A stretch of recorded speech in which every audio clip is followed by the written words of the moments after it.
It's okay. Off your mind. It's okay. Off your mind. Chai! Now wow, people wey suppose talk truth to power don't off mic. And if we talk, now 500,000 they go summer us, call them hate speech. But fear not, my ego don't come. Ingo torchlight every corner, nooks and cranny of all these bad people where they spoil our country.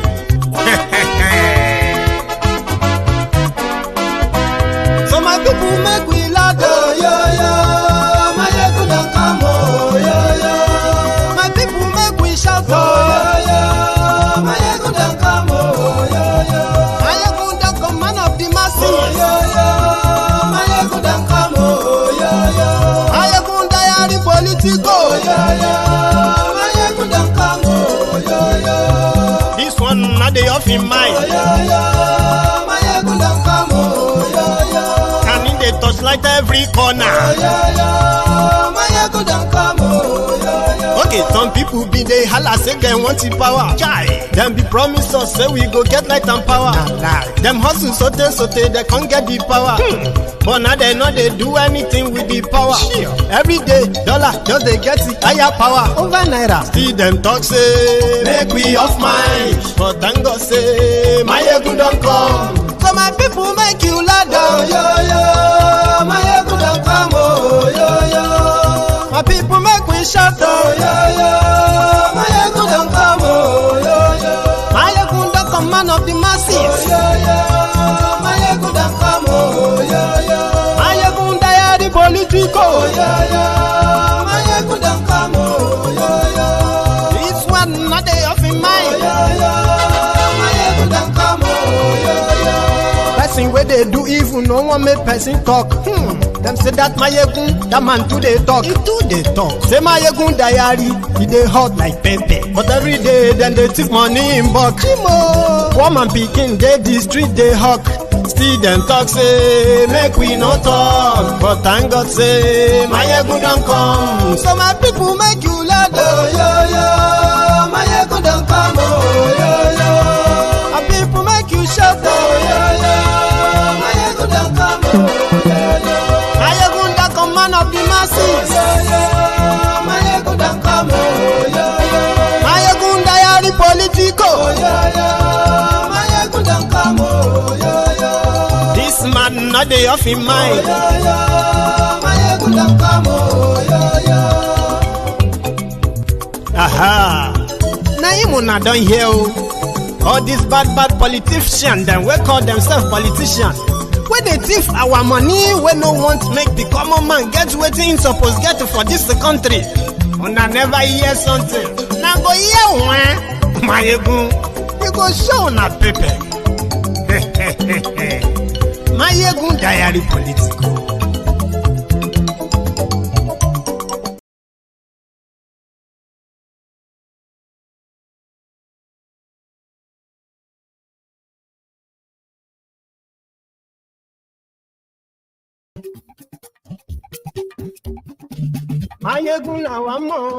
Hello there.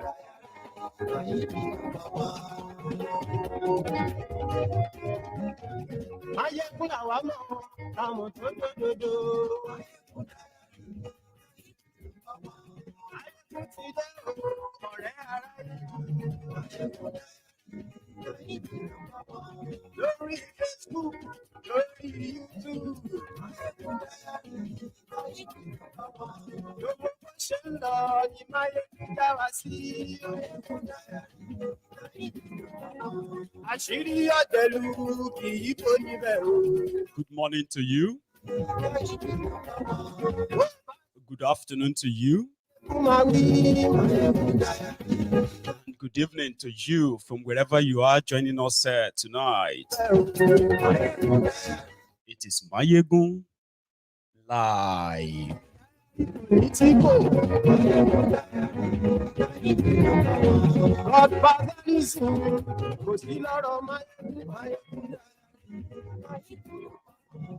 Is it just me? It seems to be like a going faster and faster.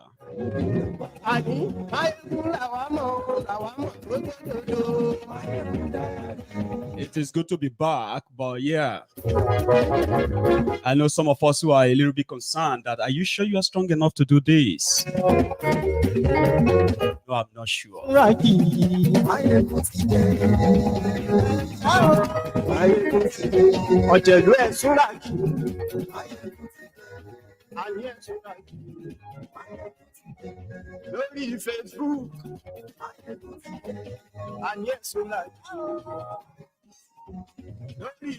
Thank you so much for joining me. So we just have a bit of a catch up to do, and I hope I'm able to actually really do this. And I will stop when I can't. I actually feel good though. Somehow I'm feeling like everything is just going like faster. Read the caption of the broadcast, the description of the broadcast, share it. Invite your friends, invite your not so friendly friends, and tell all of them that my yoga today.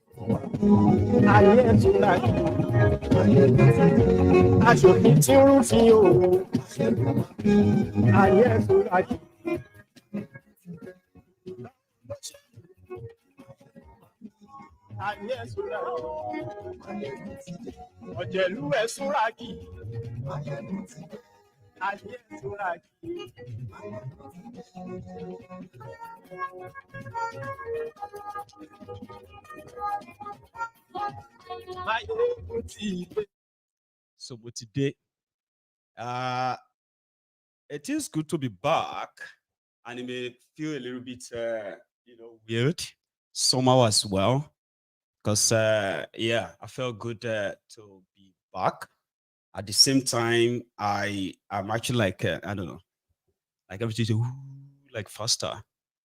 So thanks so much for joining me, and please indulge me this evening. So I've got a lot of clips to share with you or with us, and that's going to be my own breaking the gap and all that.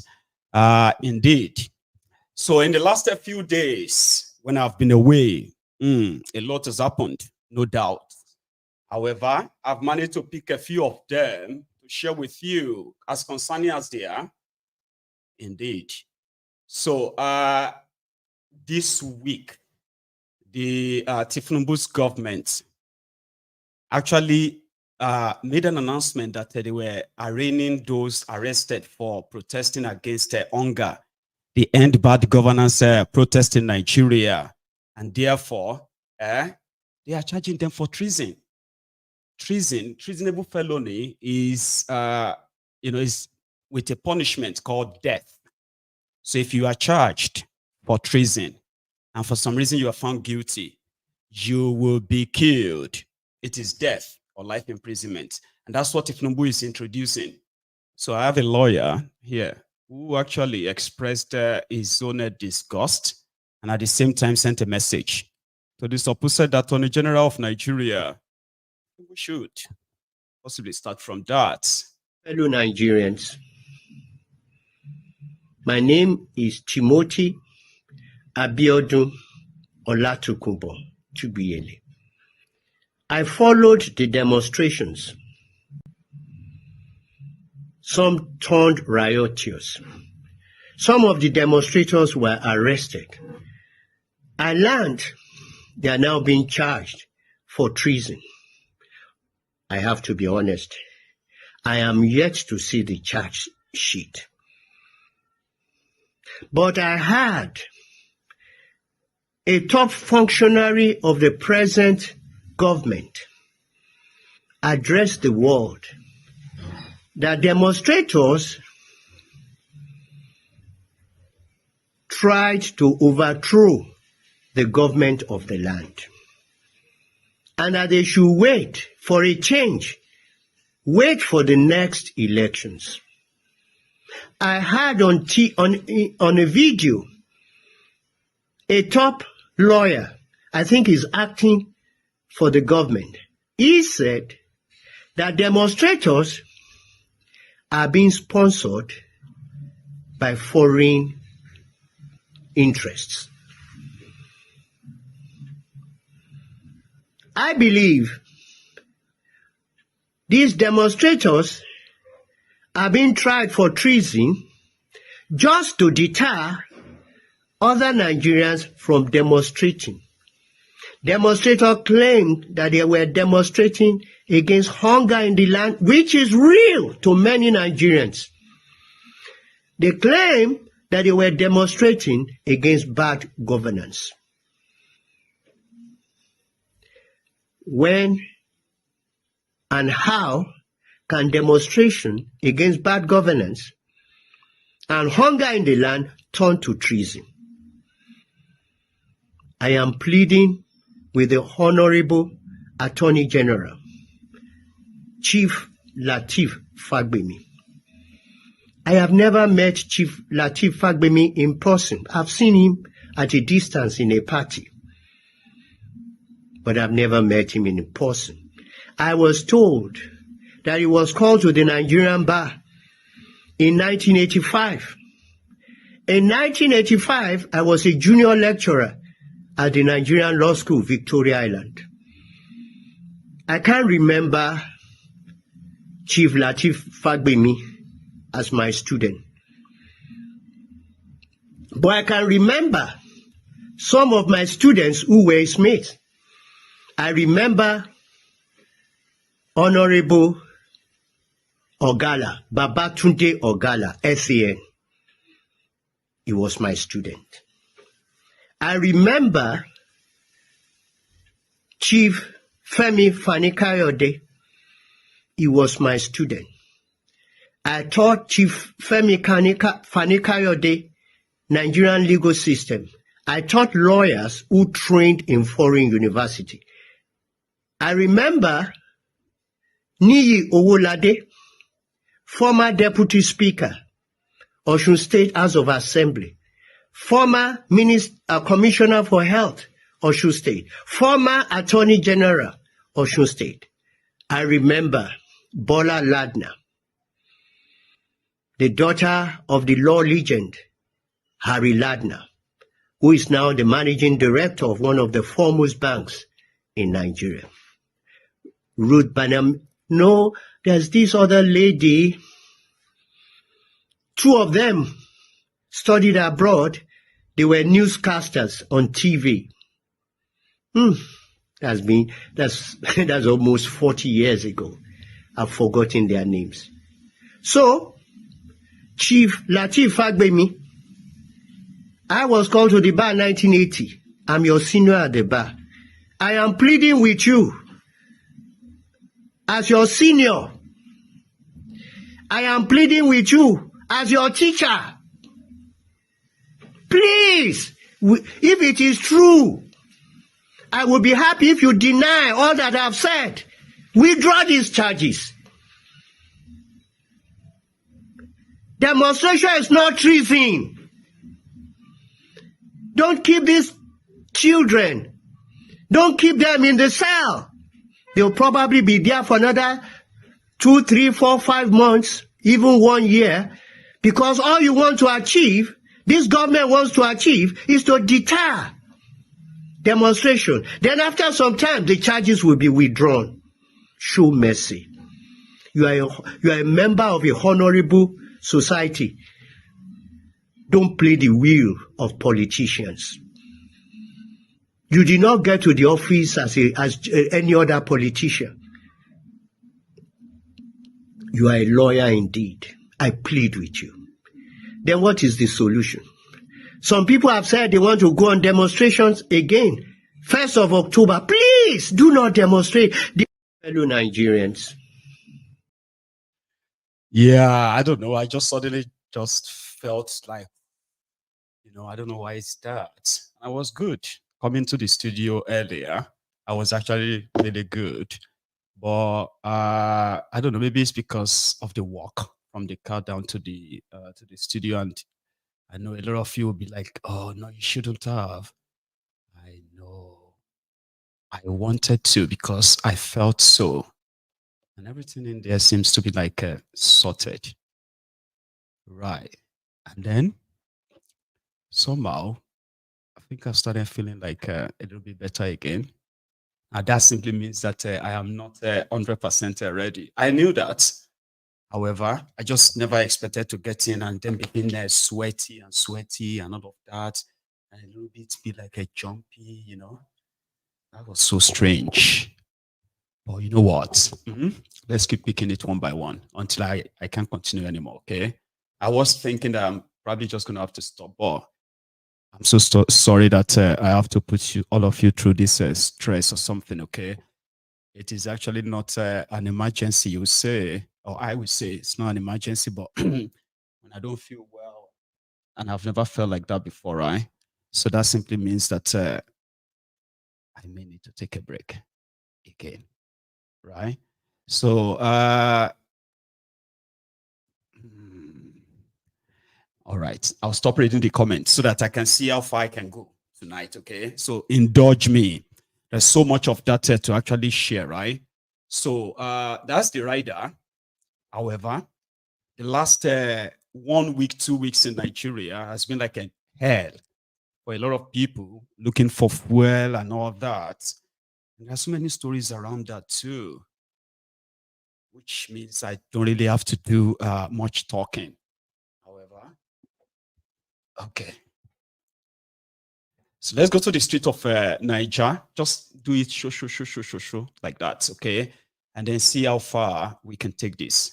So just like info that are out there that I think, right, before they become stale, why not have a chat around them as usual, right?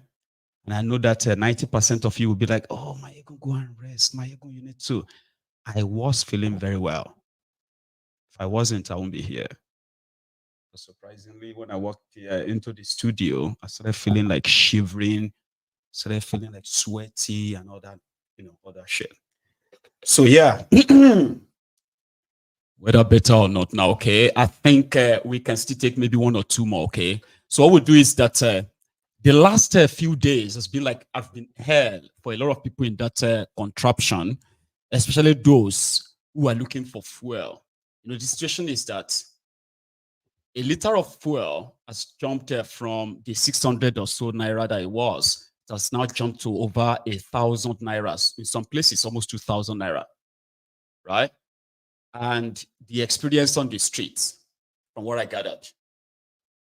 I'm gonna see how everybody's queuing for fuel. See the distance. Are you seeing the distance? See the other one. This is another filling station. This is another filling station. See the queue. Are you seeing the queue for another filling station? Then see the filling station I want to buy from. See the queue. Are you seeing the queue?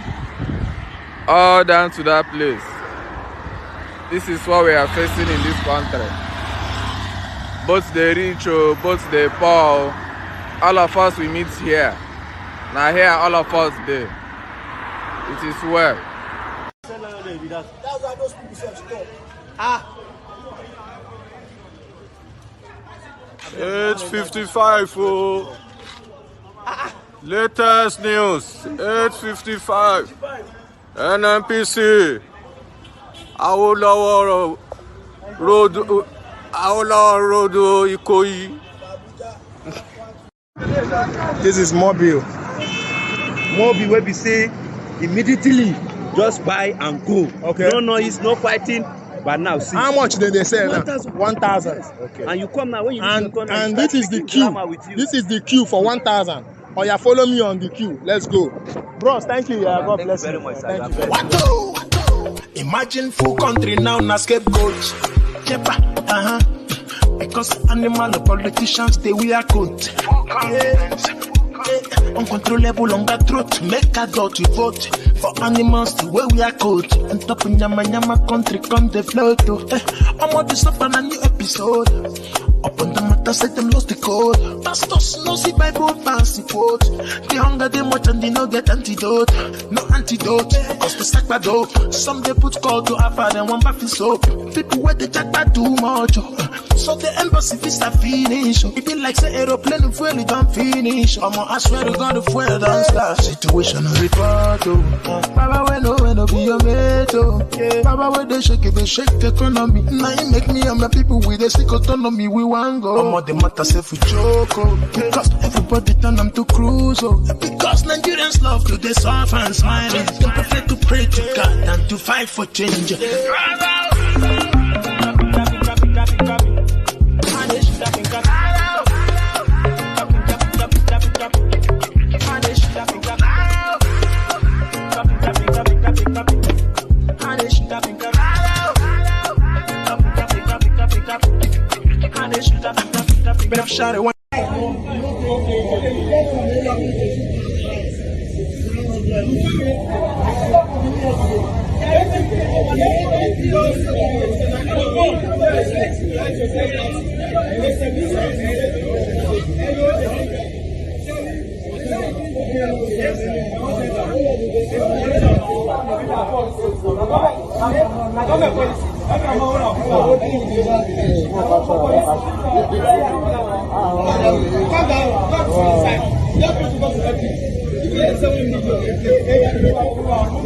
Okay, now going live.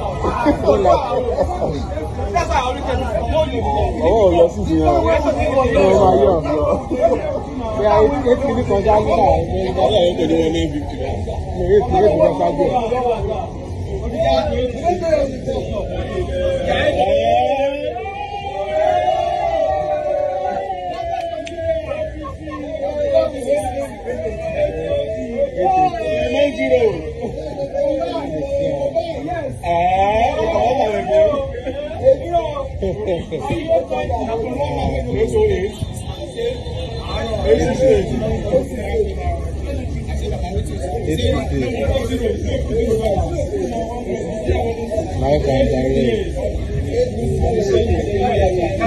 mobile is 858. In other private police stations, like 1,000.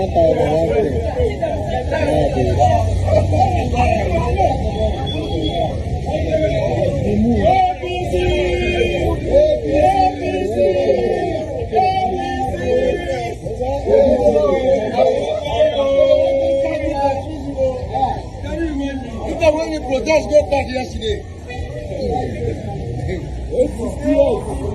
Station for Ogba. Copy Oloye, Adájọ́ Aṣọ́rẹ́ MOB for Lagos.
So that is what people call a done red.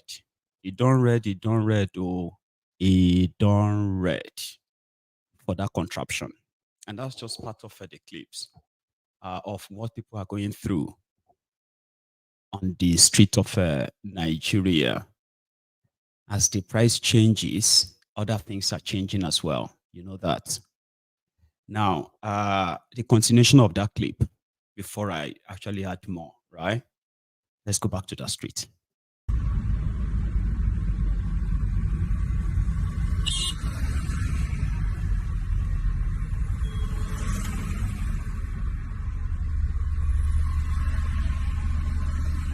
Our leaders are not after us. In fact, we don't know what to say about them. Are they human? If somebody have sympathy in his mind, can he do this thing?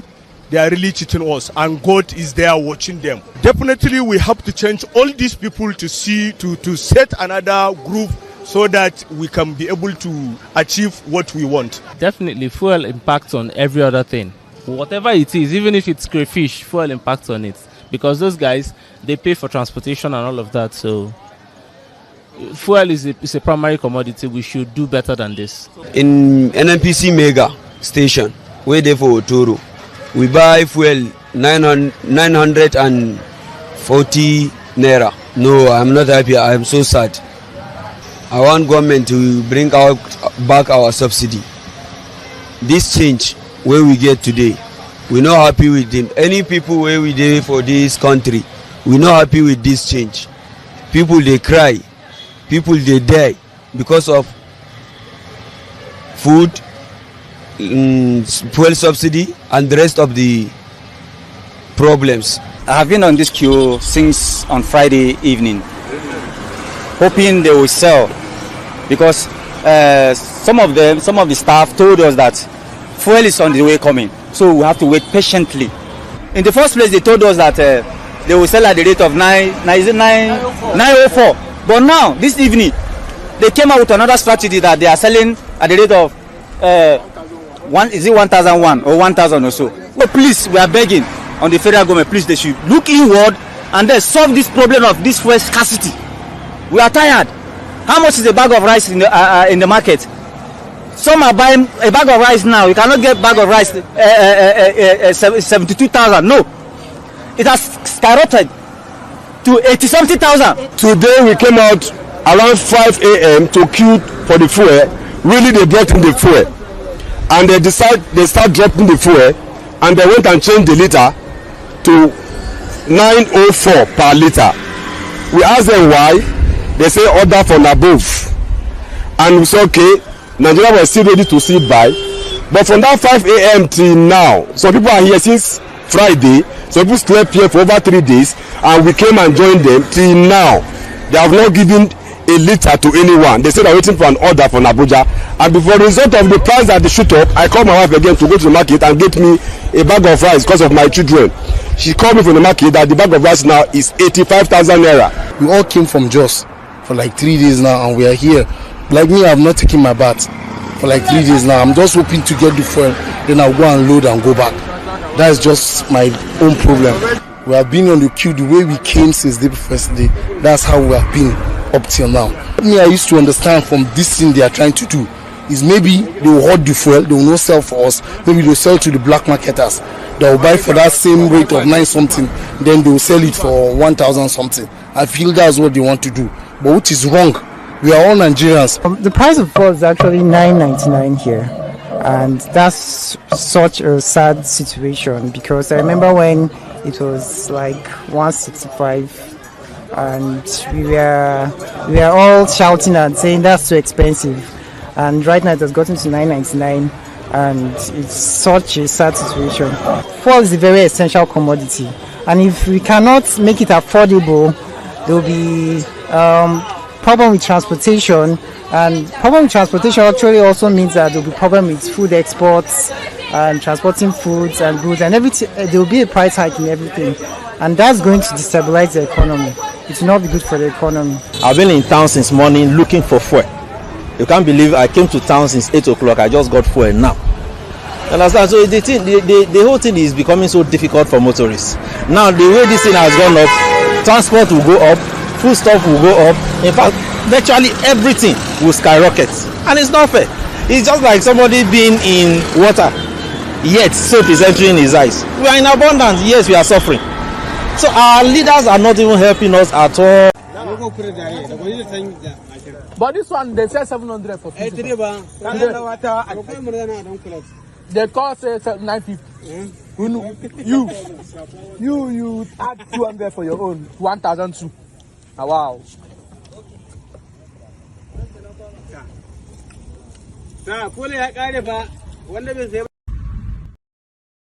The black market. because you will need fuel, Abi. You shall have to have, to buy fuel. Dangote Refinery or Dangote himself displayed the products, the petroleum product he refined just about last week. In fact, it was just about 4 or so days ago. And he said the NNPC are the ones who will decide how much Dangote should sell his refined petrol. So NNPC is not touching it for some reason. And therefore, the scarcity itself is believed to be the handiwork of the NNPC as well, the only sole importer of petroleum to Nigeria. It will interest you to know, Kofi, that for 99 days today makes it 99 days, the said portal has been shut down, where we do buy at 560s. And now this 560s was putting the price range around 580, 570, the selling rate at retail outlets. So as we speak now, if 99 days, the portal has been shut down, hence marketers have been buying. You may want to ask, how have they been getting, they call the independent marketers? And I'll put to you, we have been buying from third parties, giving this product by NNPC. And as of yesterday, marketers were buying at here in River State for 1,050 naira per litre from these third parties. So how could NNPC, being the sole importer of this commodity to Nigeria, not allocating to marketers directly at 560s? Rather, they are giving to third parties. Most times you buy from fourth parties, fifth parties. At outrageous, it will interest Nigeria corruption. So NNPC is giving the fuel to third, fourth, even fifth parties who will now resell the fuel to the marketers before they now sell them to you. You see the chain of the sabotage, institutional corruption. So let's go back to that street again, where people are kind of lamenting, why are they doing this to us? This country no good again. Country don't touch one side. Only one difference for this country. Don't talk my mind. I came out here by 4 a.m. They said they wanted to increase the price. I was there for like 3 hours. I said to go to work on my car. This morning again, I came out by 5 after 5. I've been here since after 5. Imagine the queue. It's not working. These people have nothing to offer. Even on our own, I'm a driver, I'm a transporter. They sent us messages that in Africa they're selling for 9 cents. I can't cope like this. So the government needs to work something about it. It affected everything. You know, at the point when I even heard it last night, I felt maybe you can just stroll into the gas station and get fuel without even being in the queue. But even with the hike, I'm still in the queue. So it might even get to 2,000 at the point, and we'll still end up being in the queue. It doesn't change anything. Business. It's so serious because I've been yesterday night. This time. So serious. I cannot walk. And the increase is stopping us. You cannot see money. All the money is going for fuel. All the money is for money and all the money is going for fuel. And once you deliver and you buy fuel, the remaining one is not going to want. So this particular is stopping us seriously. And the increase is stopping us is too much. From 6 something to 8 something. And it's too much. The passengers are complaining. So they have to bring it down. But the passengers, they cannot avoid the money. Their salary is not increased. Their salary is transfer. They cannot avoid the transfer. But once you buy in the high price, I also stop the price of the passenger. And the passenger they cannot avoid the money. So they have to bring the price down. And this queue is too much. They have to save the price so that the queue can come down. So that we're able to move forward. Too much. I know it's making too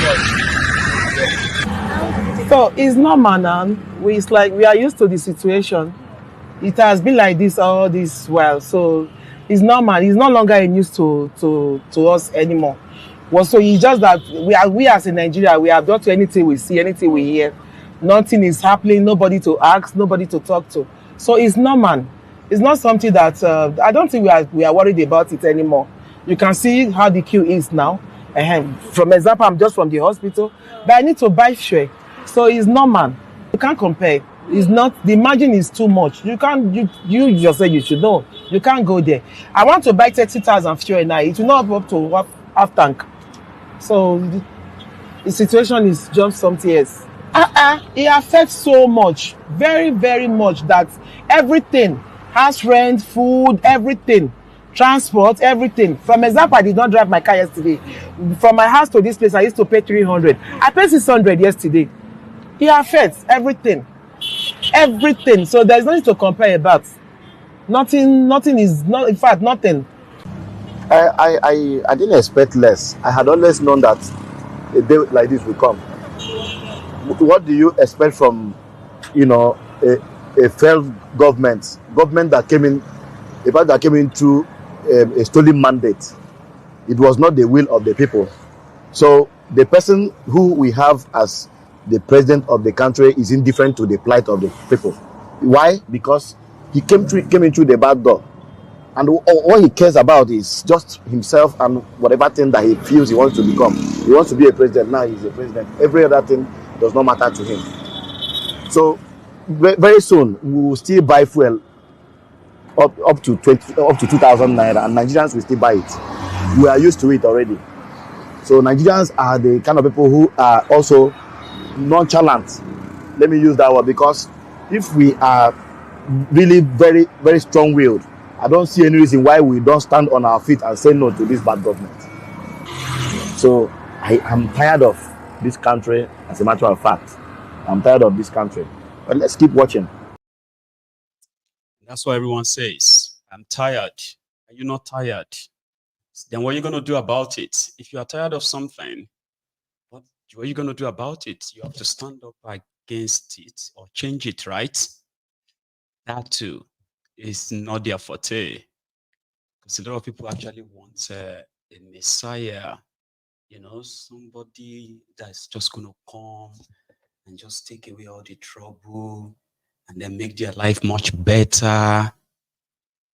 And they have been waiting like forever. So Dangote demanded his building that has built a refinery. The one they said once Dangote Refinery comes upstream, this story of fuel scarcity, this and that will become history. He himself is also a victim of that corrupt contraption as we speak, even though he's a beneficiary too, So he presented this just a few days ago, and still the people in NNPC, I don't think they give a damn. I'll share it. Dangote.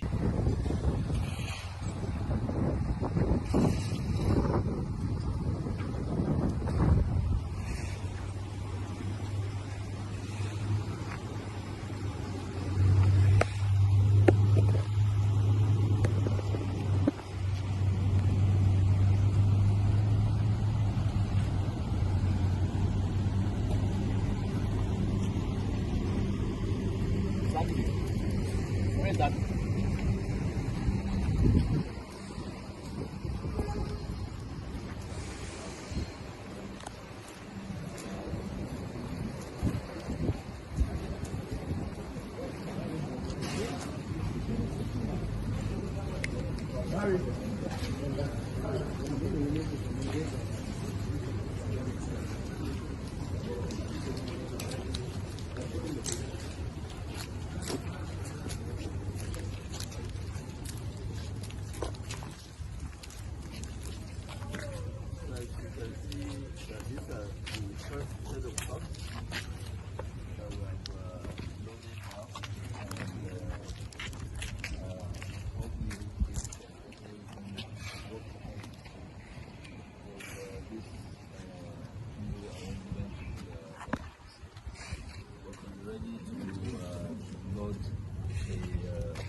Anytime from this week, we are going to be ready within the next 48 hours.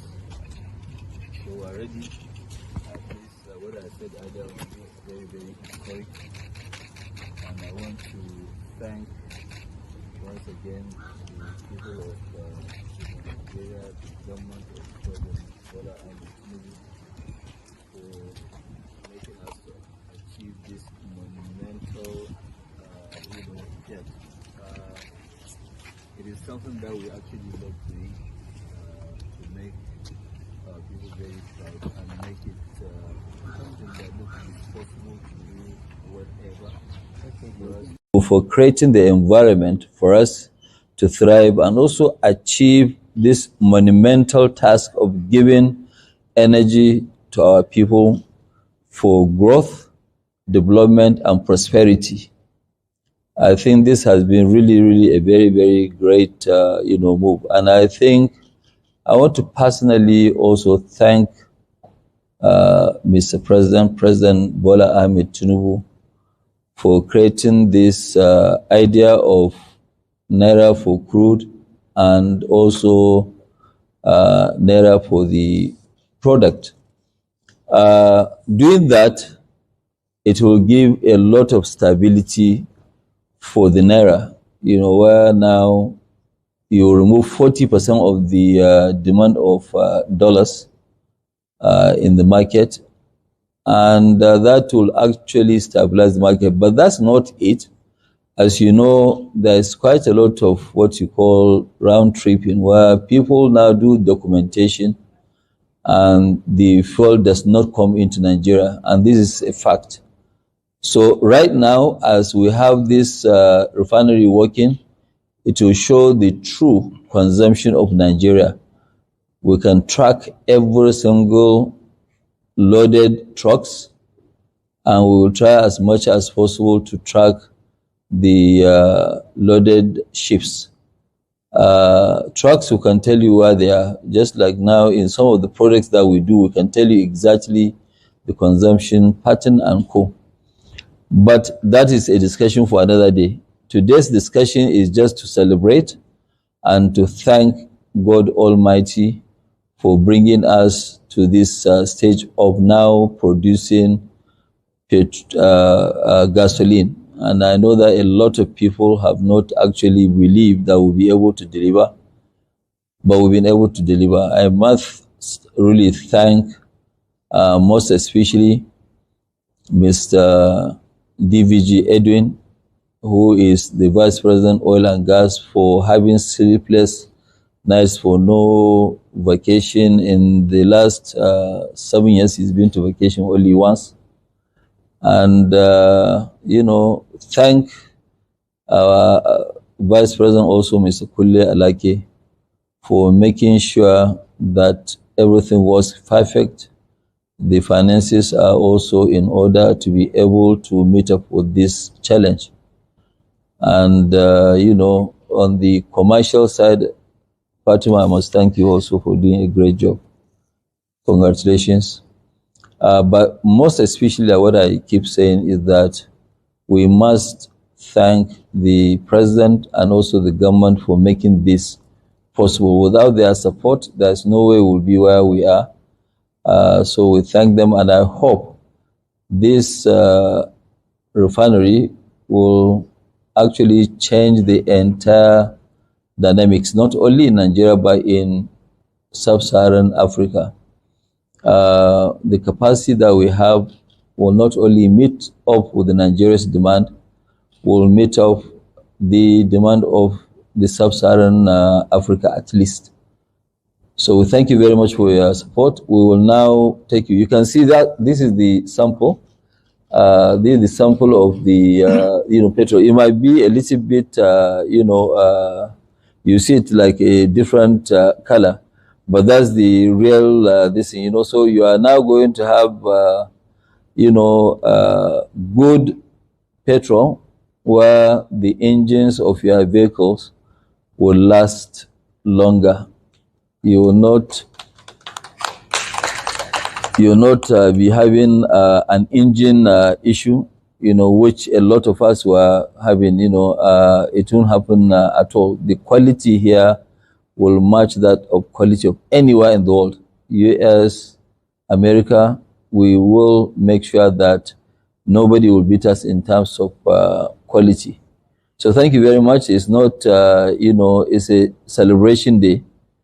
and also to give thanks to Almighty God, to give thanks to Mr. President, to give and also some friends that they've been very, very supportive in making sure that yes, they push us, give us sleepless nights to make sure that yes, we don't disappoint them. This refinery produces gasoline, so we are now here. So thank you very much for all your support. We now go to the gantry where you see the loaded trucks, and as soon as we finalize with the NNPC, our products will start going into the market. And again, like what I said today, we actually help to restore industry and manufacturing. We will begin real import substitution, which is what we have, saving our nation foreign exchange, and also earning foreign exchange, which will stabilize the naira, like what I said earlier on, and it will also help bring down inflation and cost of living. So by the grace of Almighty God, all of us will be proud of what we have done. And we are very, very determined to do all this thing. And let me assure you of one thing. We have what you call the, demand of polypropylene. There's a demand of polypropylene in the country. Nigeria, from October, will not import any more polypropylene, which used to be about 250,000 tons. So that was Dangote. I kind of put the videos the other way, the gantry was the one I put first. Then I put this interview next. So it should have been the other way around, but anyway, doesn't really matter. So according to Dangote, they have enough products to fill in the gap of this scarcity. Okay, they've got product that is so like the purest, and to some Nigerians, really. So a petrol can be this clean like water. Yeah, it can be. And most of the time, the coloring is added to it. Whether you get your petrol and it looks browny, or it looks yellowish, or it looks okay, I think this is the one that looks bluish. So they usually mix them up. Okay, but Dangote is presenting an ace, which is another thing that is making the guys in NNPC feel so bad. Like, oh Benny, you are trying also, because this one that you are presenting a clean petrol to Nigerians, that, yeah, look at this. This is how it should be, or look how pure it is and all that. So you are practically telling all Nigerians that the petrol that has been imported, the ones that they've imported into Nigeria for years, they were not good. Is that what Dangote is doing? So that one is between them or within them anyway. So he said he's grateful to Thiefnubu, who has his own partner, the refinery in Malta, the one they have been importing from in the last 1 year. So he said the NNPC will determine how much. That's why he initially said NNPC will determine how much he would have to sell his petrol per liter. Doesn't make any sense, but he said that. Then, I think it was yesterday, he changed that to market force, or the market forces will determine how much Dangote will sell his own petrol. See, the problem right now is not just about the cost of the petrol in Nigeria, okay, per liter. It is the availability. Like, people can't find it anywhere, And some are saying that even though Thiefnubu said he removed subsidy, but still paying subsidy, and you are still paying more for petrol and other products like that. So if Dangote Refinery, demand that was said to have received over 30 million barrels of crude oil from Nigeria Well, NNPC said they gave him 30 million barrel of crude oil. He didn't debunk it only, right? Or he said he's been importing his crude oil from Brazil, a few other places. So you will buy crude oil at what knows, I mean, God knows the market price you bought it, right? You imported it to Nigeria, refined it through all of that process and all that. You should be able to set your own price. At least it is a free market, isn't it? The reason why they removed subsidy was to make it free market, where anyone and everyone who can bring in the product from anywhere, any part of the world, as long as it meets the standard, should go and bring it, crash the price. That was the plan. And it would have been a great advantage for the local refiners because they don't have to import anything. They just have to like possibly export after they are filling the the local demand. But the whole thing is so, so sketchy, and it is so dodgy as well. So they are waiting for Thiefnubu and the guys in NNPC, the same guys who I believe have suddenly decided to sabotage him. Well, you have seen that too, right? So if you have money to be able to refine the crude oil they gave you, and then he said they are the ones to decide how much they will give it to the marketers. So that means you have it already. He didn't tell us how much he has in stock.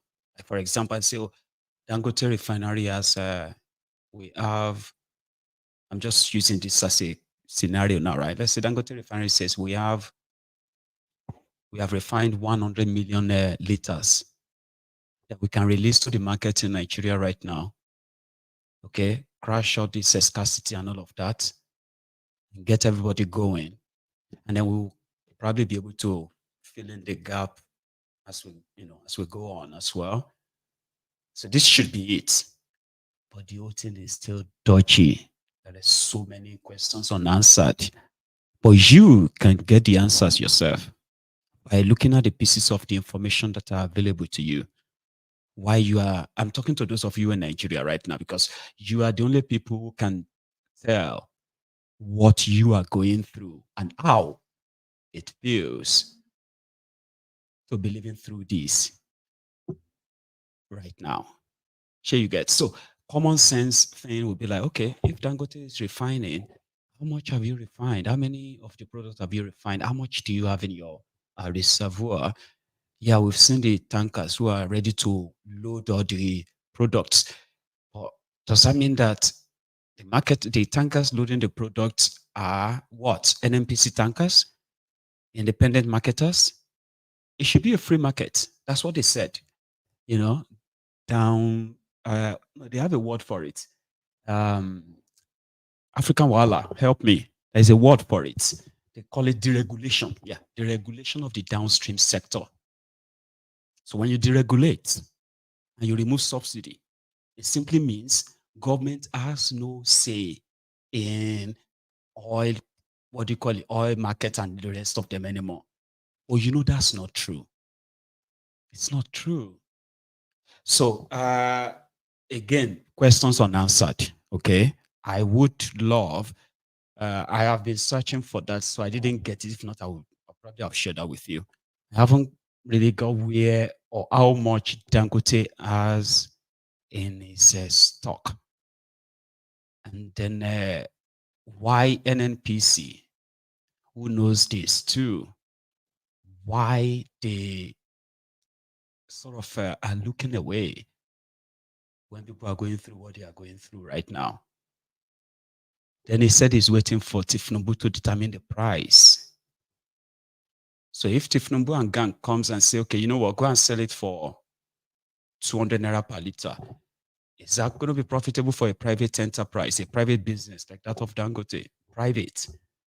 For government to or is it that it will deal with them and they will pay him the subsidy, the difference? Because as we speak right now, majority of them are saying the landing cost for a liter of petroleum in Nigeria right now is currently put at 1,350 naira. Write it down. 1,350 naira is landing cost. So most of them have to land in Lagos. Okay, all of this oil depot in Lagos, so they would have to land there and batch there. Then from there, they would have to transport them to every part of Nigeria by truck. So which we also had to the cost of bringing it closer to you. And that is why the people of Niger Delta, the people that produces over 90% of Nigerian crude oil, supposedly, they are also the people that pays highest for petroleum products in Nigeria. Yeah, you might think the northerners pay more. No, they don't pay as much as the people in Niger Delta, the real producer of the oil. We have the cheapest oil, especially in the southwest part of Nigeria, because when the whole thing lands, when they landed, right, they land in Yoruba land, the Lagos water. So we don't do much transportation per se. And that is why you see a liter of petroleum in Lagos, for example, for 900 naira. And then you go to Delta, Warrior, and all those places, and they'll be selling a liter of petroleum for 1,500 naira. Then when you go further, Port Harcourt, Bayelsa, you begin to see them sell a liter of petroleum for 1,600, 1,700, almost 2,000 naira. So similarly, when you start going to up north, you begin to hear that the liter of petroleum that they sell in Lagos for, or in Yoruba land, for example, for 500 or 600 naira per liter. I'm just using this random figures now, okay? So when you get to the places like Kogi, once you begin to go to the North Central, the Northwest, Northeast, and all those places, then they become more expensive due to transportation. And all of this, what those middlemen are also going to factor in. Princess is watching. She deals in oil products as well. Yeah, she's, she's also an oil marketer too, in case if you need to know. I don't know if she has oil herself right now. I don't know if she has any products herself, but she understands what I mean by when the middlemen who are going to take the product from NNPC, and then they're going to probably then go and sell to oil marketers. So they created this lacuna, they created this gap so as to, give some people the usual institutionalized privilege, corruption, so to say. So yeah, I'm like, is it that Nigeria would need to pay Dangote a subsidy that they are paying to those who are importing fuel, factoring the cost of production and whatever it is? Because I could determine how much I want to sell my product. There's no market forces that determines anything. You get what I mean? So listen, guys, I am going to sell this product to you for 800 naira. You can go sell it for how much, wherever you want to sell it, and take it to wherever you want to take it to in Nigeria. That won't be the business of Dangote, Just like it's not the business of NNPC. When they import the fuel, they begin to distribute them. Sorry, I'm just thinking about that. Like, that should be the decision of the person who refined it. You are the one who have all the cost, right? Except if you are waiting for them to bridge the gap between the end users and the marketers, right? So the person who refined the crude oil, Dangote, okay, is afraid to set the price. NNPC would set the price. Why they are dealing with all of that, the rest of you can still continue to suffer. Here is a minister. Yesterday, the supposed Minister of Petroleum State. Thiefnubu is your Minister of Petroleum, right? But there is a Minister of Petroleum State, that's Junior Minister. Okay. What's that one's name? Enikin Olopiri or something. So it was summoned yesterday by Shittiman in Abuja. So they said Shittiman called an emergency meeting. He summoned the Minister of Petroleum State to come and give him the reasons why there is scarcity in Nigeria. Like, what the heck? So after the meeting, the guy came out and said this. Summoned by the Vice President, who was directed by Mr. President to summon this meeting. And We've been with him to brief him what is going on across the country. And what is important is for us to convey to Nigerians that the president is empathetic about what is going on in the country. He's concerned about the hardship of Nigerians, and that was why he directed the vice president to call this meeting, for us to reflect on what is going on in the country. What is important is that products are available in the country. And we believe that between now and the weekend, there will be availability of products across the length and breadth of the country. The price could be high in some other areas, much more. Higher in some other locations, in some locations much more than, other areas. But we believe that by the time, there is availability of products across the country, the price itself will stabilize. But what is important is that government is not fixing prices. This sector is deregulated, and we believe that with the availability of products, the price will find, its level. And this is important, for Nigerians to know. The summary is that the president is empathetic about what's going on. That's why he directed this meeting. There is enough product in the country to be able, to meet the demands of Nigerians, so they should not panic buying.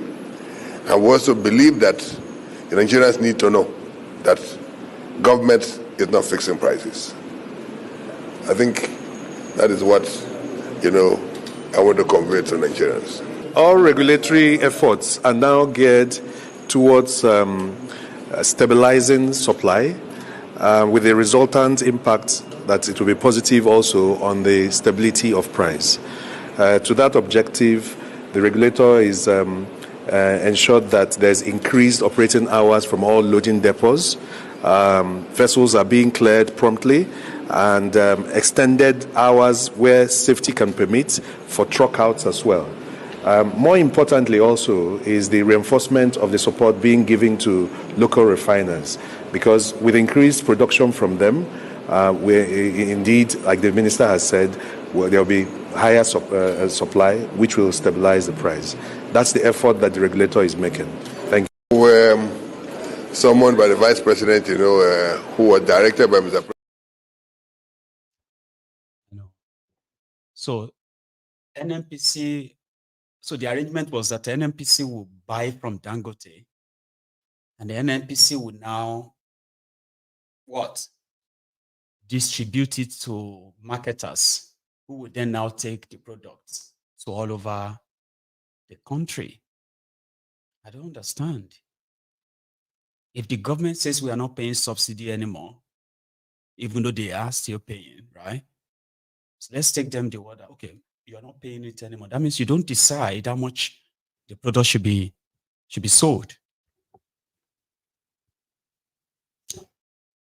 It is all complicated, they will say, and it's all intentional. The complication is intentional. So if you have to do it right, you would have to cut off those who had no real single value to this chain at all, other than scroungers, the chancers who are always going to take advantage because they are there. So why should you sell to NNPC? Why is that arrangement though? Like if Dangote says, I'm going to sell my product for 500 naira per liter, and I decide to go and buy 1 million liters, and I decide to go and buy 1 million liters and take it to Bayelsa, sell it for, with the cost of transportation and all of that, right? And sell it for 750 naira per liter. I should be able to deal with Dangote directly. I thought that was going to be the idea. I didn't know. That was like, there's always going to be that bureaucratic bottleneck. Is it? Not to further suffer the people. So Anakin said they called a meeting to ensure that the case of supply and demand is met, and the issue of shortages is also fixed. No, they are not fixing anything. It's all talk. It's just all talk. Among those who are on the streets complaining was also this guy. This one.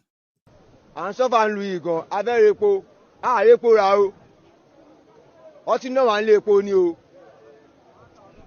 jàgàbára kẹ̀kẹ́ fún o èmi wà lọ́tọ̀ náà lẹ́gba nídìí òòrò mo wà lọ́tọ̀ náà yàn lẹ́gba mo wà nù wọn o alọ́kọ̀ọ́lẹ̀kùn mọ́rùn lórí tọ́tẹ̀ka fún ẹ òun wọlé tán ò báyé wa jẹ àtijẹ́wú ni a fún wa mọ́tò wa máa takú ọmọ takú mú wa lánàá onílẹ̀tọ́ gbà lọ́wọ́ wa ọtí gba fóònù wa ni ìyá dẹ̀ ń jẹ wá nàìjíríà ọ̀tá lè ṣiṣẹ́ àjọ̀lẹ̀ nínú ìlú bàbá wa táṣọ ìjọba gbádùn ìdílé fọ́tò là ń ṣe lásìmá ń gbowó fílàrò ń gbowó títí ẹ̀ ìyá dẹ̀ ń jẹ wá Jagaba wa kàn ṣe sí o ó ti ń bọ̀ lẹ́lẹ́kejì o àwọn ajá tẹ̀lé ẹjọ́ kìíní àná àwọn alẹ́lẹ́ yìí ó tà náà ẹlẹ́ni lẹ́gba ẹgẹ́ bàbá wa à ń náà lẹ́gba tó ti tiẹ̀ tó bá lè wọlé àwa ló kàn kí ló gbẹ̀yìn ayé wa ìyá la fi ń jẹ gbẹ̀yìn yáàṣọ ṣe rà mọ̀ oúnjẹ wọn tán sọ kò yé wa mọ́ Nàìjíríà yìí à ń sọ́fà ni mo jẹ wọn tù láàárọ̀ yìí àwọn màmú ti jẹun lé ìyá ń jẹ wá Jagaba wáì àtẹ lásán à ń náà ẹlẹ́ni lẹ́gba tó bá lè tẹ̀lé ẹ mo mọ̀ gbọ́dọ̀ tí mo sọ ọmọ wa náà mi mọ́lé mo mọ̀ àwọn ọmọ ta lèmi náà mo mọ̀ fúnra mi ọmọ wa náà mi mọ́lé ọmọ ta lèmi náà ìyá ń jẹ wá ń lu kí ló dé àná èmi wà lọ́tọ́ náà lẹ́gba mo wà nù wọn o lè ní wá àjẹ́lọ́bùdè o akábàámọ̀ láàyè wa pé àtẹ̀lé àwa ló kàn. ẹni òfò ni ẹ ṣòfò láyé ẹ tún ṣe lálìkìyàmọ̀ ẹ̀yin rádaràda wọ̀nyí. That's one of those thugs who beat people up during that charade election. That's him there asking Thiefnubu that you want to come back the second time. Why are you doing this to us? I was one of those people who went into people's homes and beat them up. We caned them, we beat them mercilessly for not voting for you. Now we are here now, we are suffering. We are going through hardship. He said he had 1,200 naira food and his own children have not had anything at home. And he's been queuing to the point that he has no enough money to fuel his Koolu. So it broke down somewhere and the people who are arresting, broken down vehicles, they arrested him, they even beat him up. Why are they still suffering in their own fatherland? That guy just confessed to one of the electoral is it election crime or electoral crimes of last year when they were beating people, especially the Igbos, looking for Igbos who won't vote for Thiefnubu, who didn't vote for Koolu. Any Igbo that won't vote for APC should be attacked, killed. They killed some and they brutalized many. A year after that, they are shouting, "Ebing power, we are hungry, hunger day." And one of them is that guy on your screen. He said, "I know what I've just said right now. They are coming to my house to beat me up. I am also a tout. I'll be waiting for them. Everywhere I go now, they beat me. They beat me because we supported you. We are hungry. We are starving." Elections have consequences, they say, right? Which is true. Similarly, this issue of hardship or no hardship, NLC rather. You remember that NLC, as the labor union leaders, they themselves fell under the criminal anointing of Thiefnubu when they were screaming, "Busa, Busa, Busa for president." Remember? Well, according to one of them, they have been duped. What the heck is this? Why are we buying a liter of petroleum for 1,200 naira, 1,500 naira? That wasn't the bargain. That wasn't the agreement. Come on. They said the arrangement they had with Thiefnubu was that they would take 70,000 and the price of petroleum will not increase.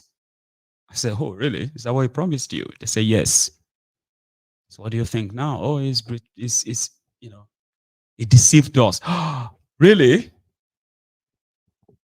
They said, Thiefnubu said, if you want 250,000 naira minimum wage, then you must be ready that I would increase the petroleum product to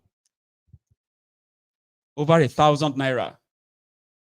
So they said, no, don't increase it, don't increase it. So yeah, we'll take 70,000 in this inflation and all that, okay? Even the 70,000, they haven't been paid, though. Do you know that they have not paid that a dime from that minimum wage yet? No shishi has been paid. But the price increase, the fuel price increase, and the increase in other things that has skyrocketed your food inflation in that contraption. They are back in the studio. Why would Thiefnubu do this to us? This is such a disappointment. Really? There is no written agreement to this effect, but we had an understanding because Mr. President presented us with what I would call a fait accompli, or if I'm to quote Frederick Forsyth in his famous novel, The Devil's Alternative. It was like a situation, like, well, if you want me to pay 250,000, then the prompt price of PMS will have to go up even as much as 1,500 to 2,000. And we reminded him, but you have deregulated. We reminded him, but you removed the fuel subsidy. So what other increment are you talking about? And Mr. President did admit, well, if you don't allow me to go the whole hog, okay? And he said, okay, if you want me to pay this, which is the 70,000, the rest remain the same. Of course, at the time we cut our deal, we knew 70,000 was not the best figure for the average Nigerian, but we needed to cut a deal and move on. And we did cut that deal. And we had expected that Mr. President was going to keep his word. But beyond the issue of keeping his word is a practical reality of our situation. The way he dealt with the fuel subsidy removal on May 29, 2023, caused a major storm, a storm never experienced in this country. It caused a major socioeconomic dislocation, creating a spiral of over 500% in the cost of living, rents, health, and other associated aspects of life. He followed that up with the massive devaluation of the naira, and then the 250% hike in electricity something. Nigerians, for goodness sake, are just trying to come to terms with these extreme market policies. And then he shifts the goalposts again. This is another storm, and it's not good for the health of this country, and it's not good for the health of the citizens. Everybody is complaining. And then he raises this question, who are these policies exactly for? Who are they for? Workers are groaning. The average Nigerian is grinding. Businesses are folding up. So who are these policies supposed to benefit? That will be my response to your first question. Thank you. There is no written... Why is asking? He said, that would be my response to your first question. You made an agreement without signing any agreement deal. That's what he just said. We didn't sign anything. We just took his word. And then he walked back on his own word. So we're just so surprised that a man who is a president of a country cannot be held on his word. That's shocking to the NLC scribe.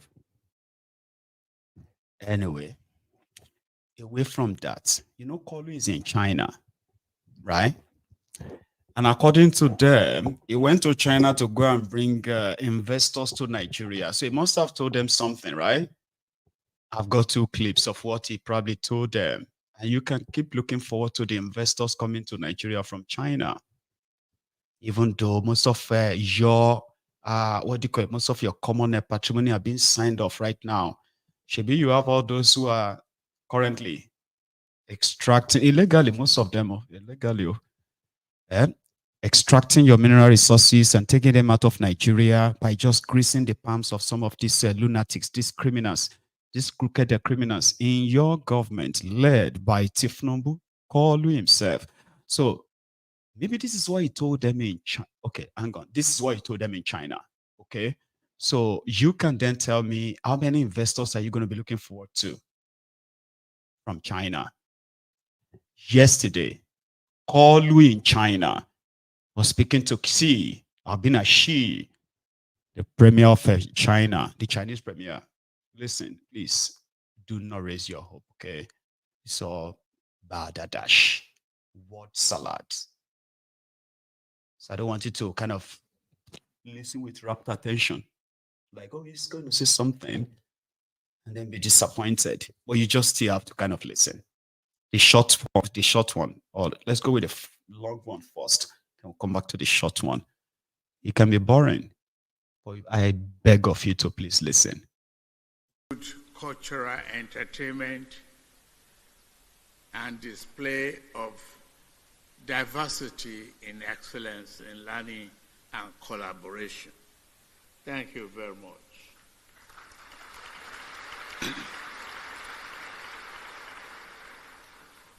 It is with a great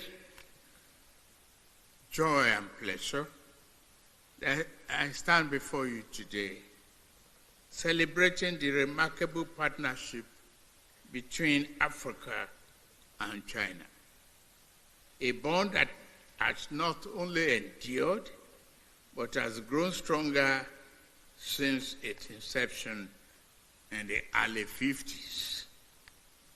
This relationship has transcended continents, challenges, and become a true testament to the power of mutual respect and cooperation. One began as a China support for African nations' independence, has evolved into a rich, multifaceted partnership spanning trade, investment, and diplomacy. Over years of our ties,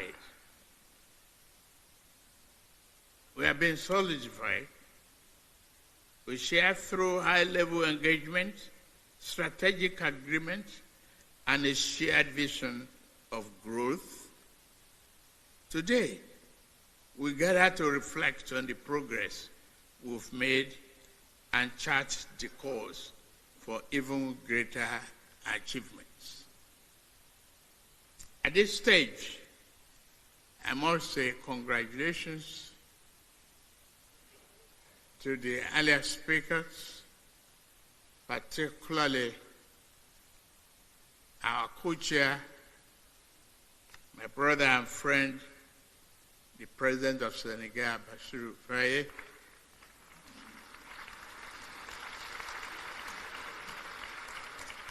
for navigating what appeared to be complex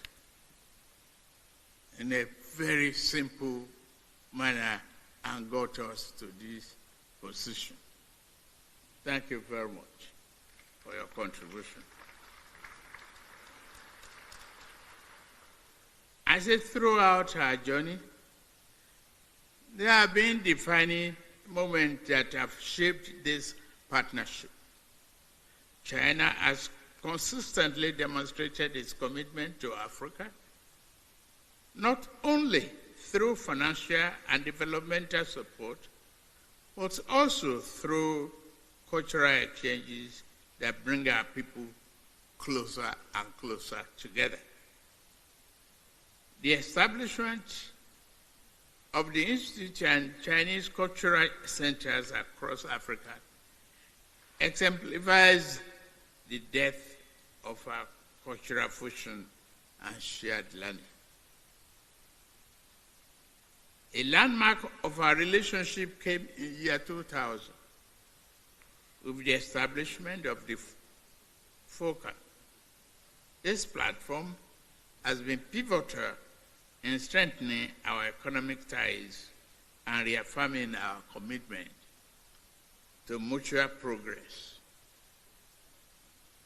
Despite the global challenges we face, whether the economic or geographical, our partnership has stood firm, resolute, and offering a powerful example of what can be achieved through respect for sovereignty and non-interference. One of the highest highlights of this collaboration has been the flourishing economic partnership. Trade between Africa and China has grown exponentially, reaching an estimated $280 billion US. These impressive figures speak volumes about the strength of our economic relationship and expanding integration of our market.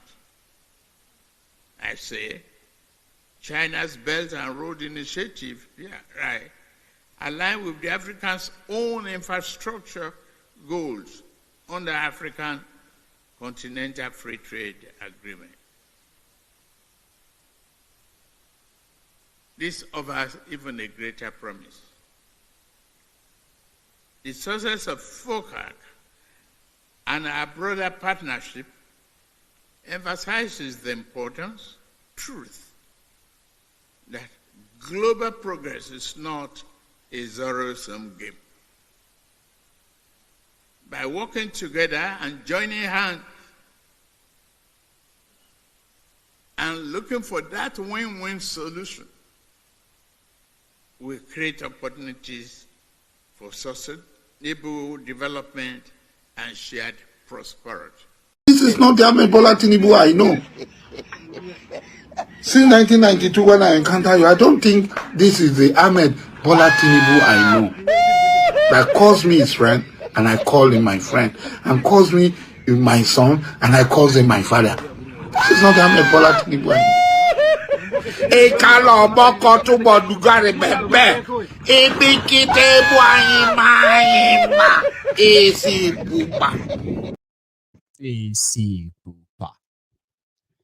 I know. So I decided to cut it short, all right, so that I do not have to punish us like unnecessarily. So that was him reading something, but there is an hilarious one where he wasn't reading. I think that one was from 2 days ago. They are attending a summit, China-Africa Summit, where Chinese explorers, Chinese researchers presented as businessmen or investors would have an opportunity to meet Africans and whatever they have to offer. And most cases, right, they all went to China to go and showcase one thing. We've got this, we've got that. How much are you going to pay us? What can you do with this? What can you give us? China, like the West, they have been milking that too. Yeah, they have. So, but there is a particular one where I think he was addressing Xi himself. I mean, yeah, he was addressing Xi here, right? So that one I'll share with you. That one is not long. Thank you. Of Africa, as the chairman of ECOWAS, I thank you for the high level honor done to us.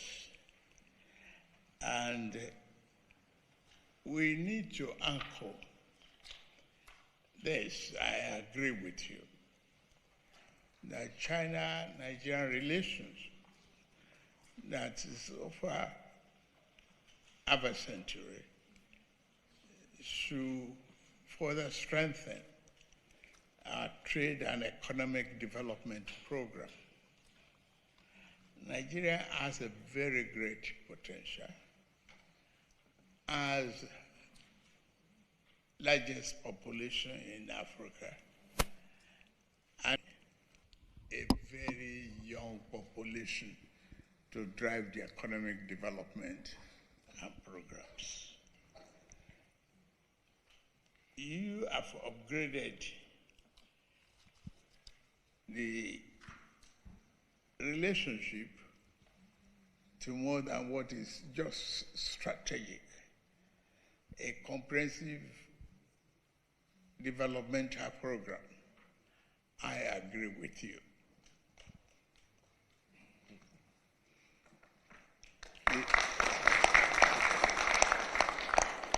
The strategic partnership should result in our regional development goals. Peace, stability, security in West Africa is very, very crucial.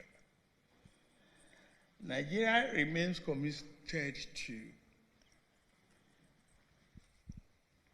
our economic development, forthright, non-aligned, and we are on the path to economic reforms that will engender growth. We believe that you have reformed the Chinese economy, and our program too is on that course. I am a reformer. We have recognized the need to reform our economic program, and we're doing so. We have tax reform, tariff reviews, and various of Africa. Nuisance, Lele. So the guy is like what's he saying? I know. So Thiefnubu is a reformer. So those of you in Nigeria going through whatever you are going through right now, you are dealing with inter-reformer. Inter-reformer. Tan, tan, tan, tan, tan, tan, tan. Ade, who know that song? Inter-reformer. Inter-reformer. Koolu reformer. Reforming himself, or who? Definitely not you. So he keeps saying that to whoever cares to listen. We are doing reform in Nigeria. They are not doing any goddamn reform, man. You're just reforming your lives into perfection of that, the slaves. And that's what they're doing. Oh, well, I will save you the rest so that you don't get so mad at me so early. Mayego again. Somebody actually said, "Oh no, again," when I played the second video. But that was China. And there are other African countries there, African head of state, all of them are in China because China will give them money in place of their resources. And the Chinese supposed investors, they will have a lot to come. And if you need trains, if you need roads, yeah, they can come and build that for you. But you must have something to give back, right? In this regard, China is making a kill in Africa as we speak. I don't blame them. I don't. If Nigeria was a real place, Nigeria would have been like what the West is. This Western world and the Eastern. Eastern as the Chinese and the rest of them. What they are trying, or what they have become in the African continent, scavenging and taking whatever they could take and preserving whatever they have in their own places just to plunder Africa. Anyway, back in Nigeria. So let's go back to Nigeria now. From China. 2 days ago, or should we go back like to about 5 days ago? Yeah, 5 days ago when they said that Thiefnubu ordered the service chiefs to relocate to Sokoto, to relocate back to Sokoto to go and look for Turuji, the supposed Fulani terrorist leader, dead or alive. That's what they said, but I probably don't believe that. I don't think you... Did you believe them too? No. Anyway, Turuji came out yesterday, this time around, to come and give last warning to the Hausas. Oh, ye Hausas, your day or your time is up. According to him, the Hausas who have killed Fulanis, it is finally time for you that you should forget about farming, because with Turuji in northern part of Nigeria, his target right now is not going to be just the military, the uniformed men alone. Is added the Hausa. So you see this talk about Hausa Fulani, Hausa Fulani things that they created 25 years ago in Nigeria. The fakeness of it is actually coming. It's like the chicken coming home to roost. Right? Here is what that means. There were for so long, right? The Hausas especially, and some other ethnic nationalities of northern Nigeria have been cowed to make them believe that the Fulanis and then the others, they are the same. Even though the victims of the Fulani terrorism in northern Nigeria have mostly been non-Fulanis, there are beliefs as well that the Fulanis are being killed by non-Fulanis because they are hated, even though they are all from northern Nigeria. It's complex, yeah? Not that complex, so to say, okay? But politicians who wanted to make you believe that the northern Nigeria is homogeneous, where everybody speak with one voice from northern Nigeria, remember?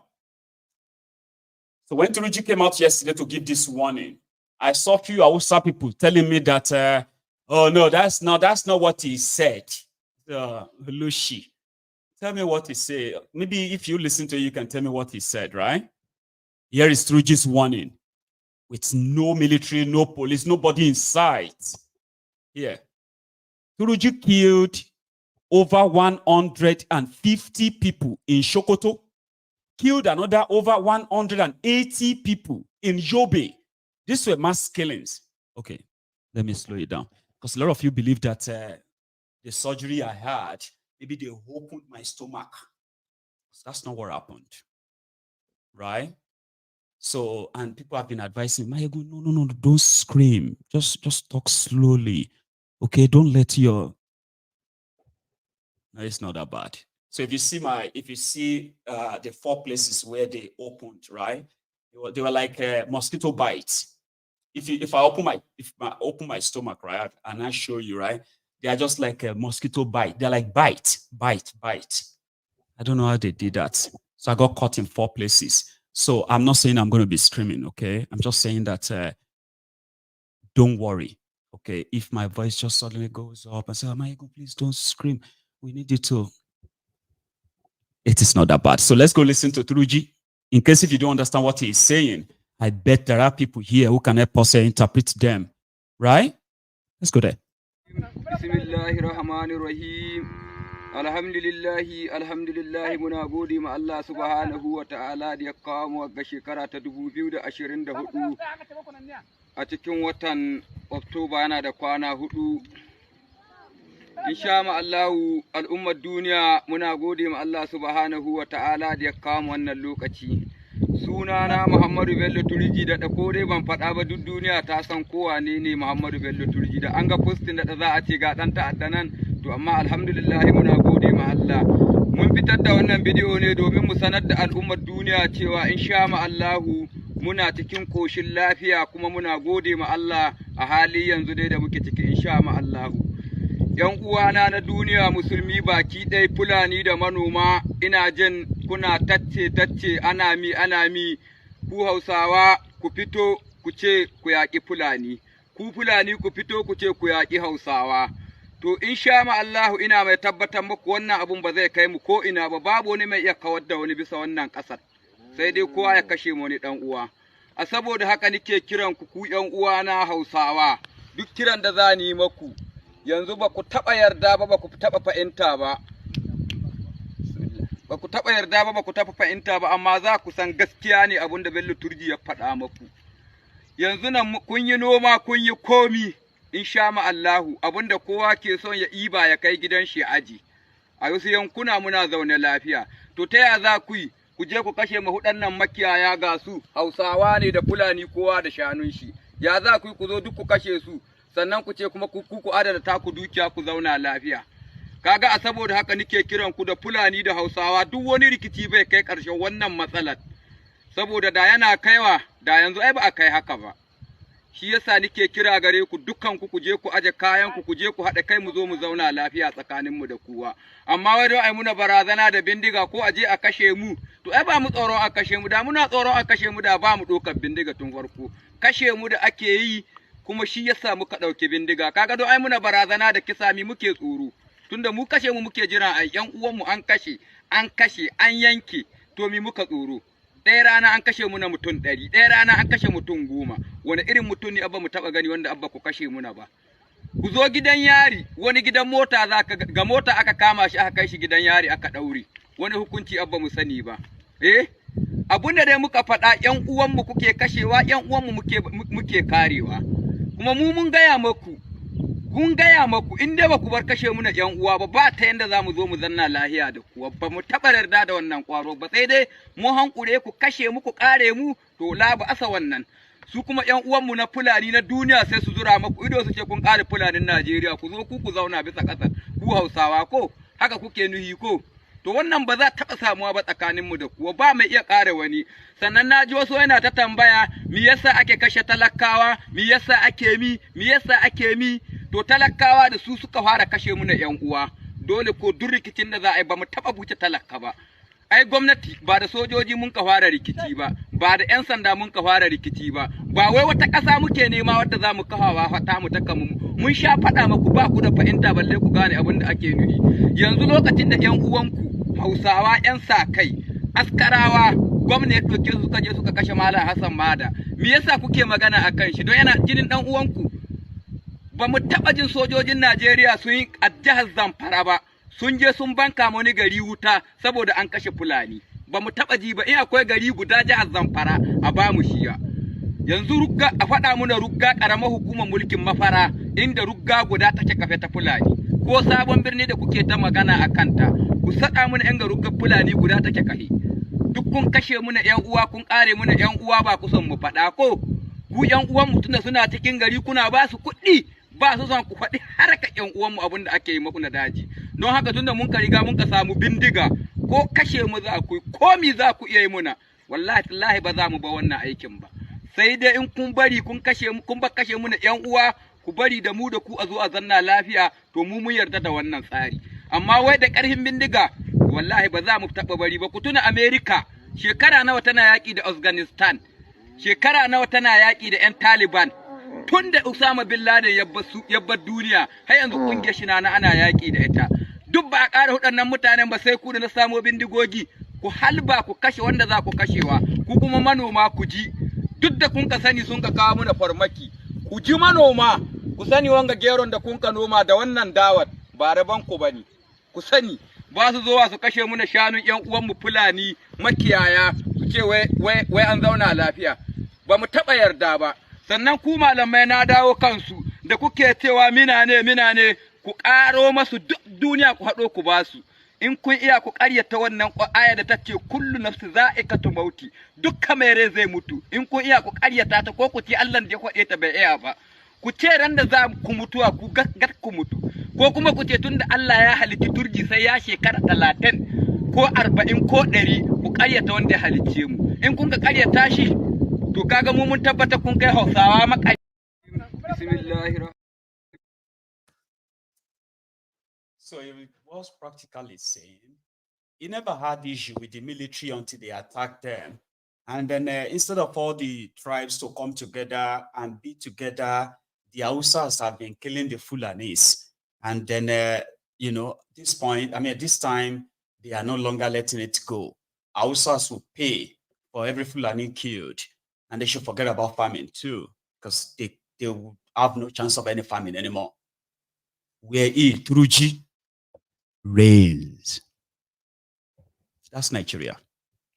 On the other hand, as much as the guy himself is pretty much like untouchable, we say they don't fit get him and kill him. You get that now? But they don't want to. Why should they kill him when somebody like that is always going to be useful to further spread the terrorism that spreads the fear, something that these criminals from northern Nigeria have been using as a leverage to power? Why should they kill him? Did you see the gun he's holding? Assault rifle. Somebody said it's assault rifle, right? It has a name. I think it's AR 45 or AR 75. It's got a name, Baba. You know those guns. You know when you shoot AK-47. Have you heard AK-47? Right? You see this one? It be like when they are tapping. When you are tapping. It's this thing that it's like the pendulum, right? Like but it's like that, where you can actually shoot like about 200 bullets in a space of maybe 2 minutes. Martinelli, a bit more exaggerate.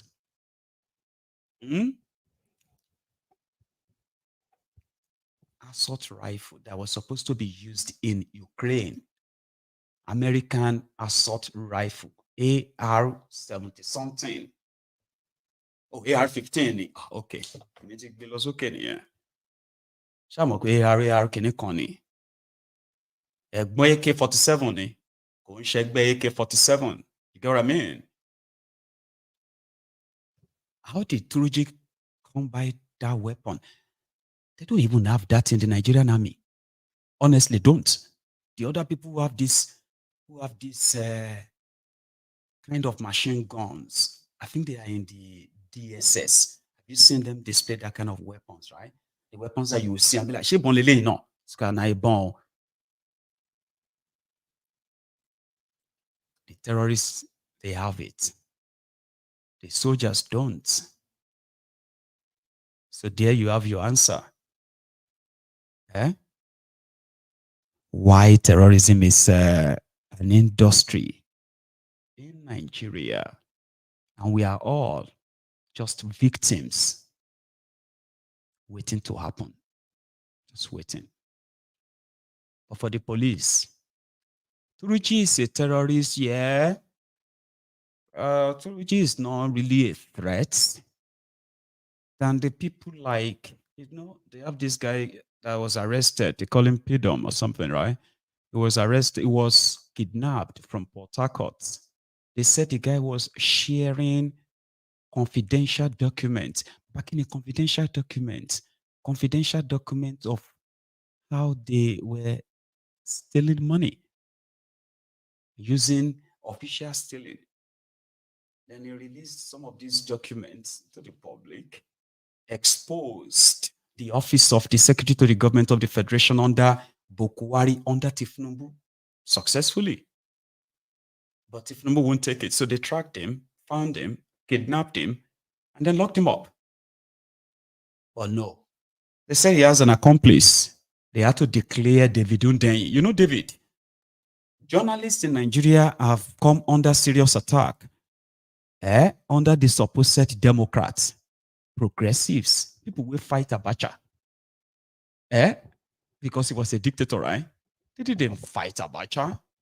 That's one lie they told us. These guys didn't fight Abacha because of democracy. Just know that. They were a bunch of, what do you call them again? A bunch of sneaky crooks that Abacha knew so well. And to Abacha, these are just a bunch of piece of shit. To you, now them be your leaders.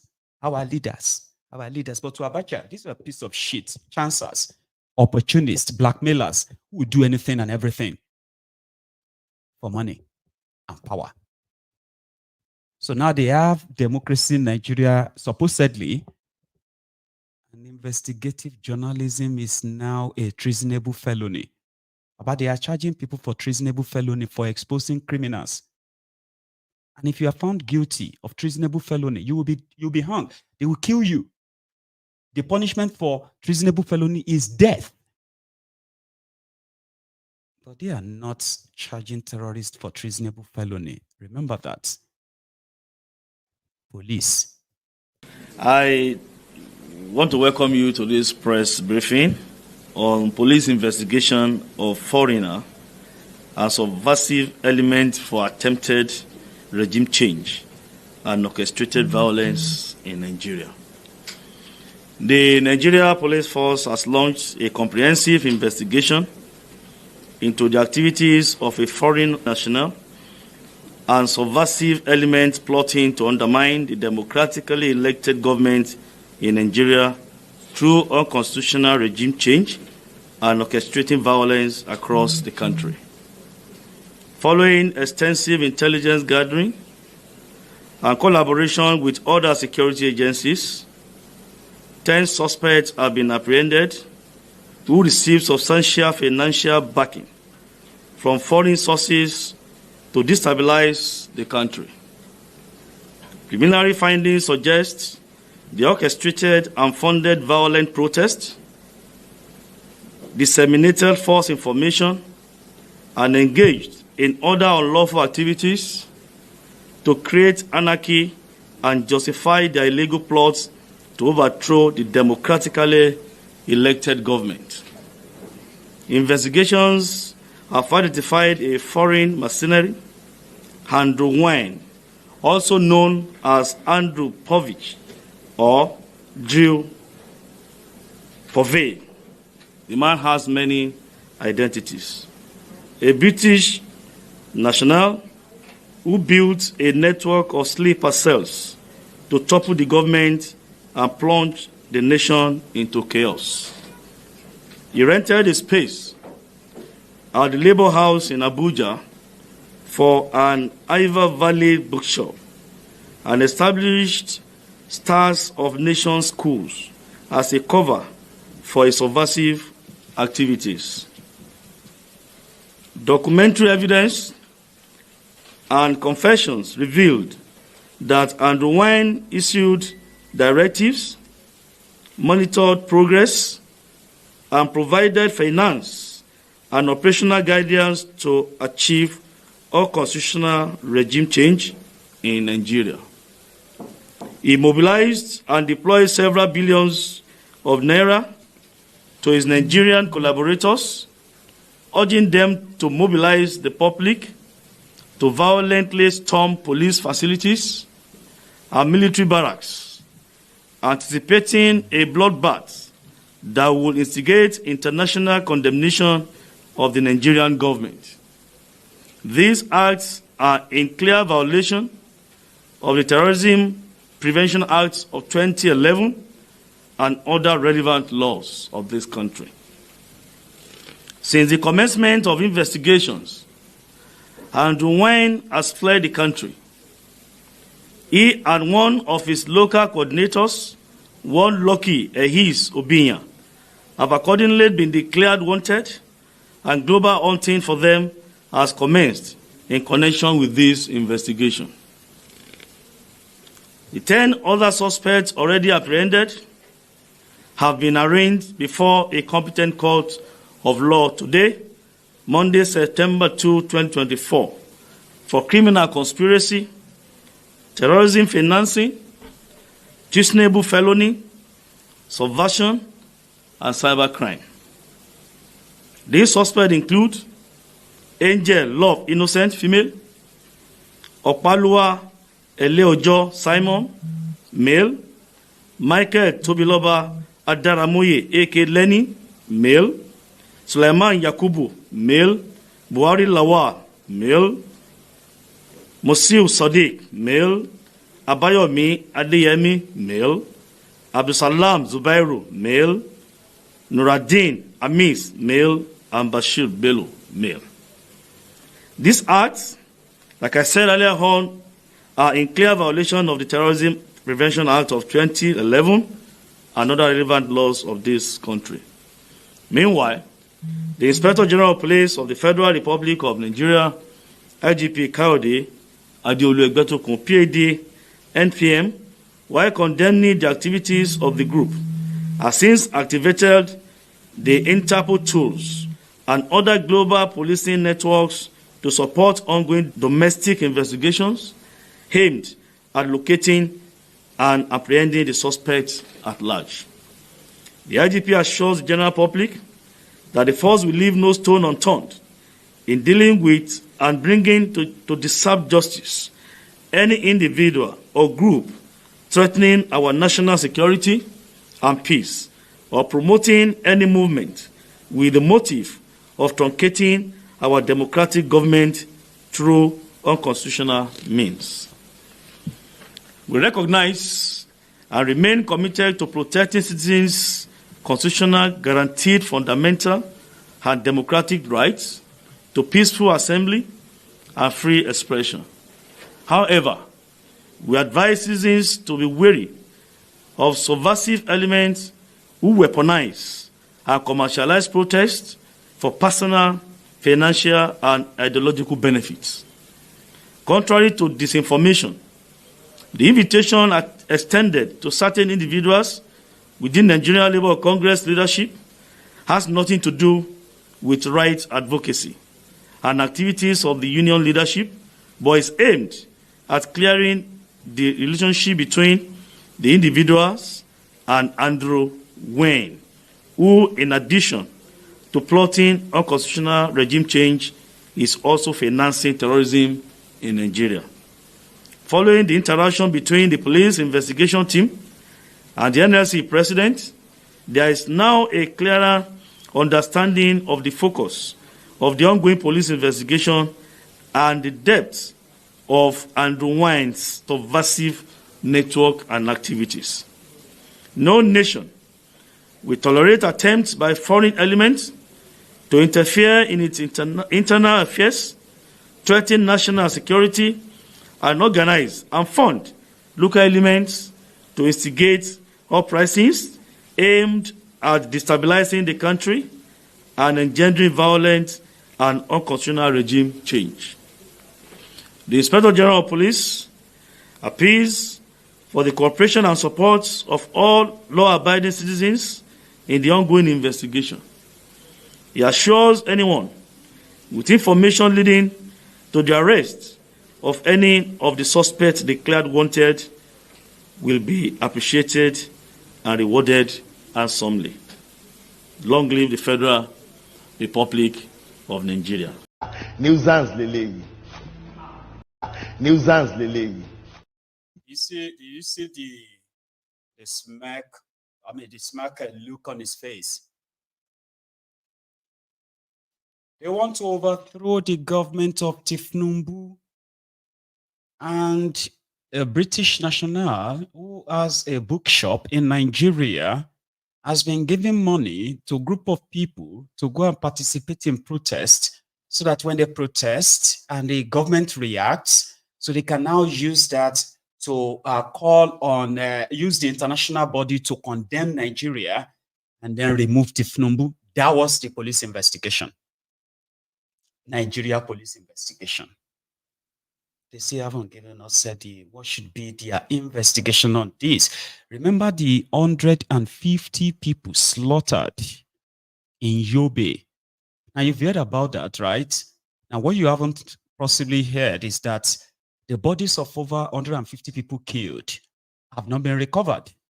Only 34 bodies were able to be recovered, because who is going to go to the terrorist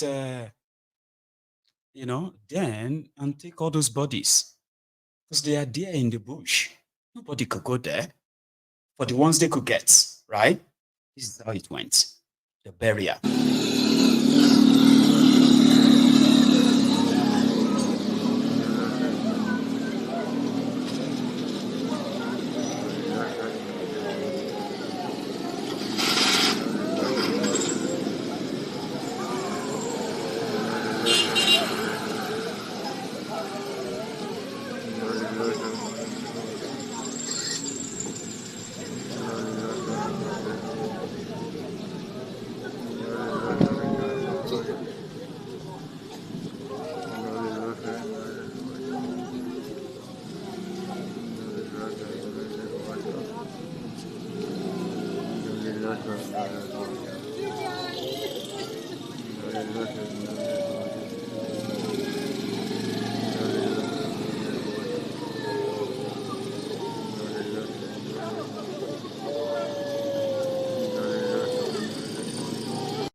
And Buni, their governor, doesn't even live in Yobe State.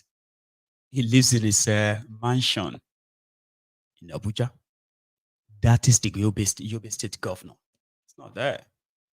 So the owners of the dead are burying their dead, while others will never see their dead relative or their dead family members anymore.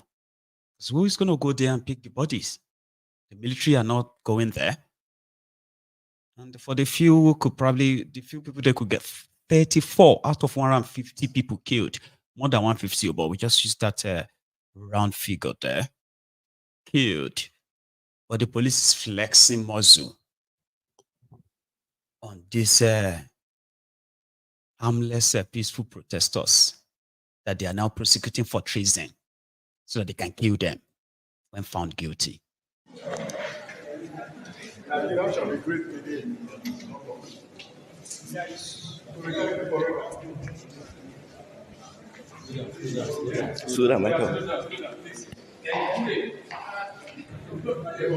Don't worry.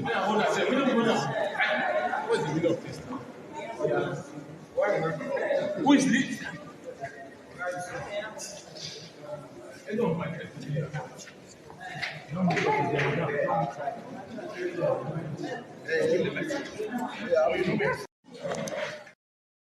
That's why some people believe that if you want to deal with the criminals in Nigeria and what they are doing to you, it doesn't make any sense to just make yourself sacrificial animals to them. People they can easily just kill with no consequences, or even locked up and dehumanized without any consequences. That you should never make yourself that. Well, unfortunately, not all of us could want to carry guns and carry, AR-15 like a Turuji to go face our oppressors. Because even Turuji is pretty much terrorizing the poorest of the poor in northern Nigeria too. Not even these, these greedy criminals. Unfortunately, no. And Pastor Buba or Prophet Buba added this on top of this soul arrest thing. Hey, wow, Nigerians. Your mumu too much, oh, your mumu too much, your mumu too much. Is it until you begin to lose your life? Are you not choking? Are you not going through pain? This thing is a man-made thing, oh. This thing is a man-made thing. How can we be suffering in a land that is blessed by God? A land that we have crude oil. You've been on the queue for more than 3 weeks.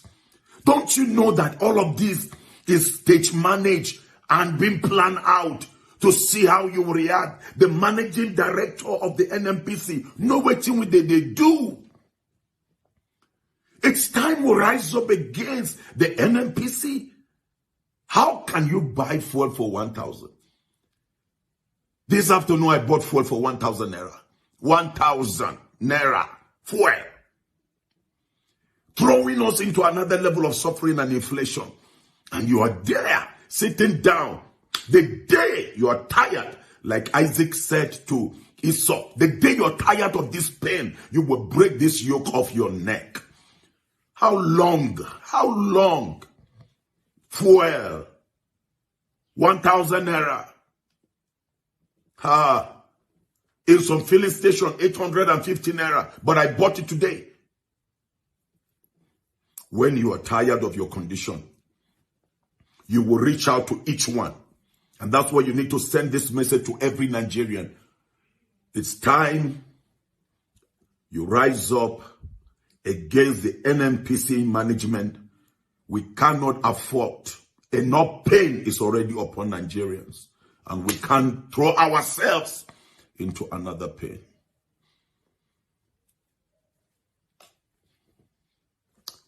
Do what is right and save your country.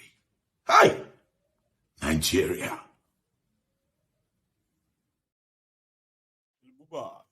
Prophets. Now, he has the right of advice. Let's start with that. among all the pastors in Nigeria, put it that way, religious leaders in Nigeria, he led a protest during the End Bad Governance protest. He led the member of his own congregation, his own church. He led them to the streets. He told them that the problem of Nigeria is not spiritual. It is man-made. When is your mumu going to do? Maybe never. But time will tell, or time shall tell. Now let's move a little bit away from this, okay? Okay, maybe not fully. You've heard about Bonka Ebiri, right? Now here is somebody, okay, who happened. Okay, let me put it this way. How many of you remember Think Yoruba First on Clubhouse when it started? About 7 years ago, at least. I know some of you will remember that. Think Yoruba First. Adeyinka Grand Diots and others, other low lives. Other Yoruba bastards, low lives, who started with Think Yoruba First, and it was catchy. We never knew that these were the lowest of the low of Yoruba land, right? Whose agenda is to promote tribal bigotry, ethnic cleansing, and other vices that are totally un-Yoruba. But you didn't know then until when they started shouting or using that for Yoruba nation, Yoruba nation. And a lot of people actually bought into it. I bought into it. Because I was like, okay, yeah, I'm going to think Yoruba first. What's wrong with that? That's not racist. That's not tribalistic. It just means that I care for Yoruba land. I care for Yoruba people. And if I have a chance, I should think about them first. What is wrong in that?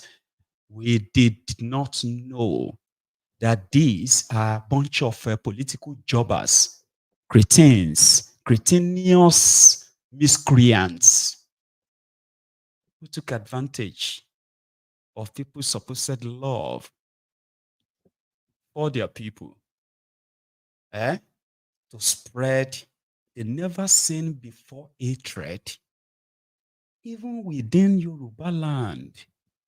Now, one of them is today is known as Bonka Ebiri. Adeyinka Grand Diot, ex-convict, former prisoner, or former, ex-convict, has a brother in America called Bonka.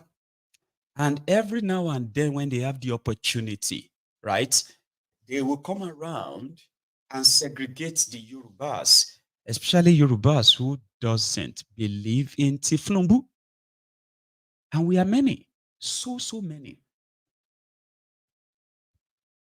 And for those of you who believe that, okay, Yoruba first, think Yoruba first, oh my God, I've actually used that on my platform.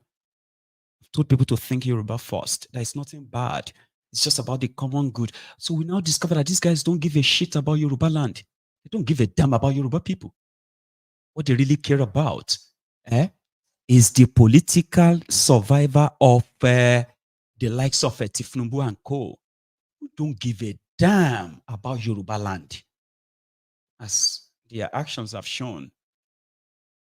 So when they are battle to make the Yorubas join them in hating the Igbos, or possibly starting an ethnic war from abroad, though, people who are living abroad are championing ethnic cleansing in Nigeria, tribal bigotry in Nigeria.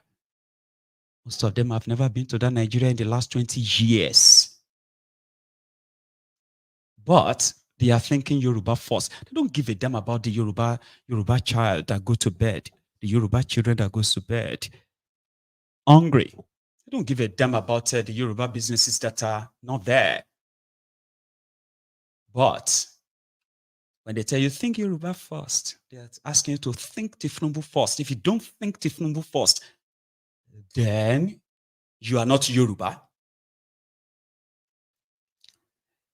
And they continued in that trajectory of spreading that hatred, tribal this, tribal that, to the point that they were opening fake social media handles to further spread this tribal bigotry, hatred, and all of that.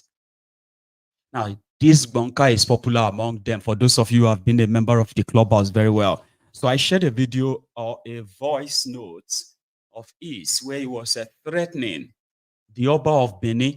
This guy is not Yoruba for real. Now. How can you be an enlightened, exposed Yoruba, and then from nowhere, you are threatening to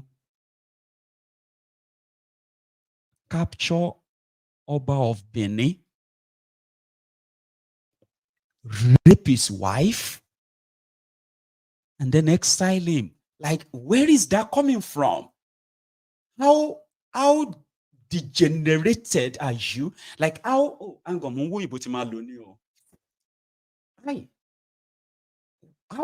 depraved are you, or how skilled-minded are you that you live in America or live in the UK? You go on social media and say, I am going to, for instance, let's say Mayego says, I'm going to invade Onitsha, and I'm going to remove your Obi of Onitsha. I will rape his. Okay, may I not say it because small time now that if you cut this part of the video, Semayegun said, a true Yoruba son, not all these Omuali Jatis, we never talk like this. So I now share that clip, and guess what? Somoluri Bruku Omuali Yoruba has also jumped. It's not everything you are going to be sharing online. You are trying to promote this person. You don't need to be sharing this thing on your person.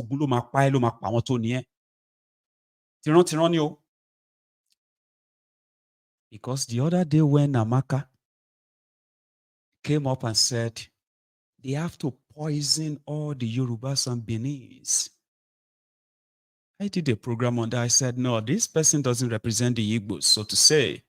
And if you see any Igbo that thinks like, these are sociopaths, psychopaths, right?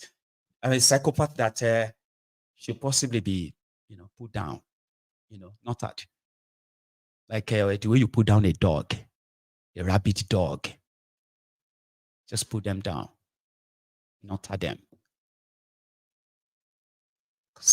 No real Yoruba will speak like this. Where's Bunker? I will invade the door and kidnap your king and have his wife raped and chase him to Calabar like the white people did. Bunker, I'm ashamed of you. I'm ashamed of Hold on, you. just hold on.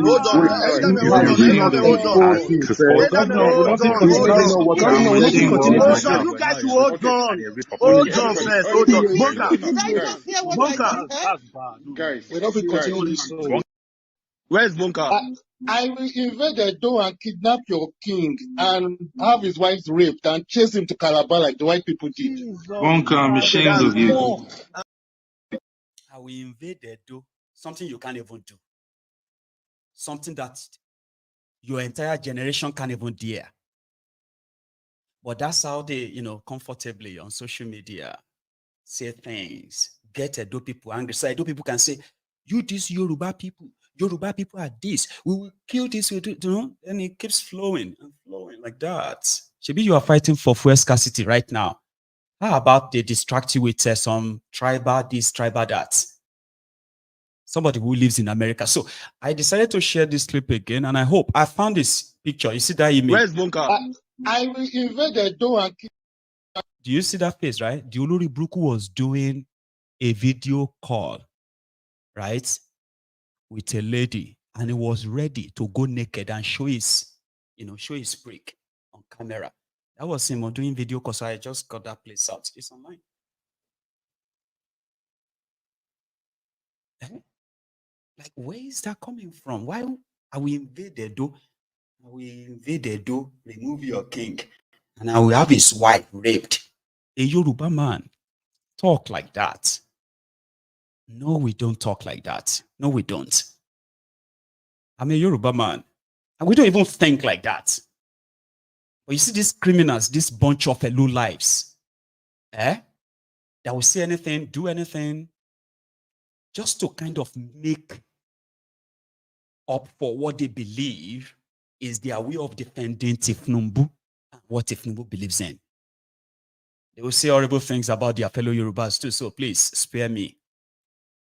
We are not kind of like, we are not safe from them too. We invaded, though. We remove your, and now we have his wife raped. Like, what the heck? Now, Abike Dagboru or Abiku Dagboru should probably see this too, as they are calling for Amaka's arrest, as we all call for Amaka's arrest. They should get rid of, I mean, they should probably do the same and get this guy off the streets. These are people who are not supposed to be living among anybody, anyone. Yeah, I know America, you have all this, your free speech and the rest of that. But that bunker or whatever you call him, and his likes, if Yoruba land would actually have to survive, and our children will have to live in a just society, people like that are never meant to exist where humans exist. And they have said horrible, horrible things about almost everyone anyway. I just don't know where this song for the Benin people is now coming from. At least when I was growing up, I was made to believe that we and the Benin people, we are the same. The Benis are Yorubas too, even though the Benis will tell you, we are not Yorubas. Martinelli, I know you're going to tell me, no, we are not Yorubas. We are. I said, it's okay, no, I'm just saying what we were taught. I was kind of raised to believe that, it was one of the Odudua sons that became the Oba of Benin and all of that, For history anyway, why would anybody, a Yoruba person, that is not a child, not a little boy, would now, because of politics, this their identity politics, right? Then go so low and drag Yorubas into a conversation so that the Benis can respond. And you can begin to see videos and audios of Benis also calling for the Yorubas to be exterminated, poisoned, or killed. When people should be talking about the destroyed Nigeria that is actually destroying lives of young people, man. That's cringe, isn't it? Now let's leave that and take a listen to this. Somebody who believes that that they are living in, the life they are living in Nigeria is not life. It is a personal rant. My father don't need Nigeria money. My father don't need Nigeria money. In what talk say Nigeria don't need, husband don't need Nigeria money. Say they want to keep Nigeria because me I can't look because I will go vote for them. If they see problem, they keep me. They put you for problem now. Big problem. For I want my father. I remember past time. My father sent me for 11 naira per liter. My father said Nigeria don't spoil.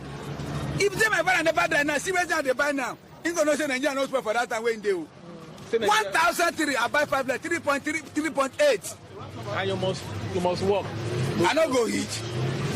You don't work any work this morning. I never work 1 naira. They see they no price better money. So if I leave and say, make I sort my work, my money. I beg. If my father don't tire, make him resign. I don't benefit anything for in government too. Alright. As why I been keep since how many years for 14 for good luck. I think 9 times I go finish them. No way for me again. Spend 8,000 plus now. Come to tell me say. Thank you. Continue the work with the video. Continue the work with the video. My father. Because the real life people, I'm talking about the everyday people, whether you are Yoruba, Hausa, Igbo, or from wherever you come from, right? Everyday people just want a normal life. You know what I mean?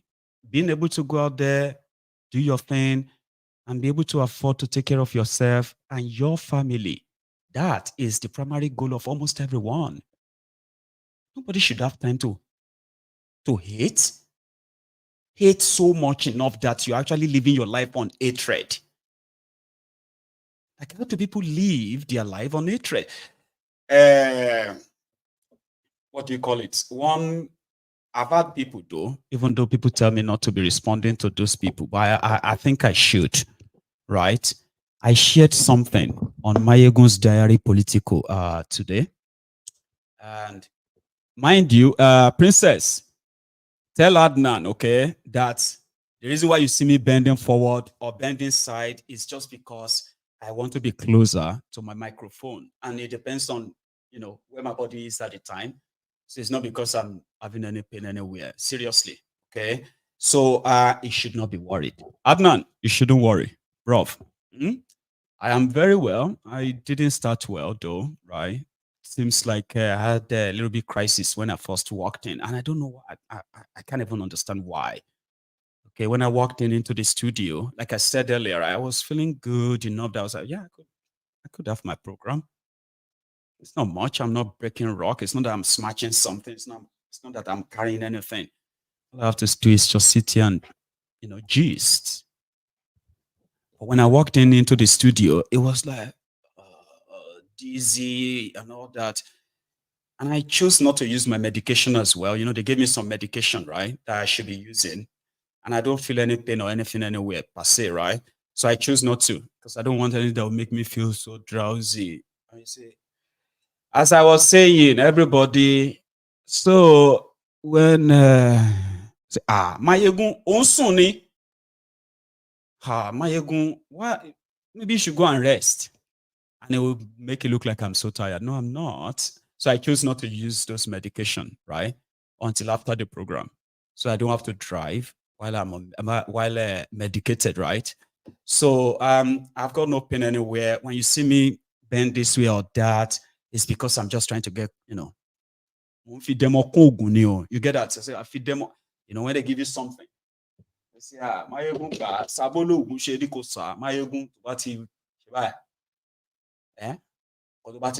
whatever you say is going to happen.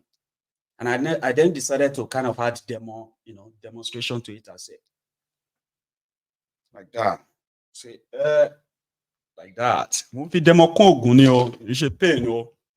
And I think I even feel much better than I was 2 hours ago. Can you believe it? We've spent over 2 hours. That is something I can't really fathom right now because the whole thing seems to be going too fast for me, like faster. How did we spend 2 hours? And it seems like we've only spent just about an hour. So I'm not going to take calls. So let's keep getting into it, right? So I got your message and I got your concern there. So Princess, so far none, you don't worry. Mayegun is fine. I'm very well. I'm not taking calls because of the loads of stuffs I have for us. And we only have just about 40 minutes to go. Can you believe that? Anyway, let's go forward. Okay, let's go forward.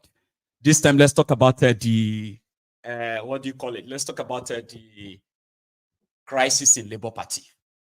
Now, I'm going to just brief that because, something happened 2 weeks ago.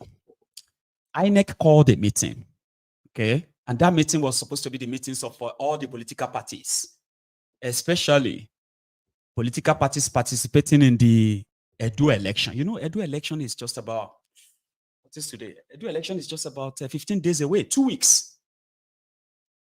And there's so much going on already, so much.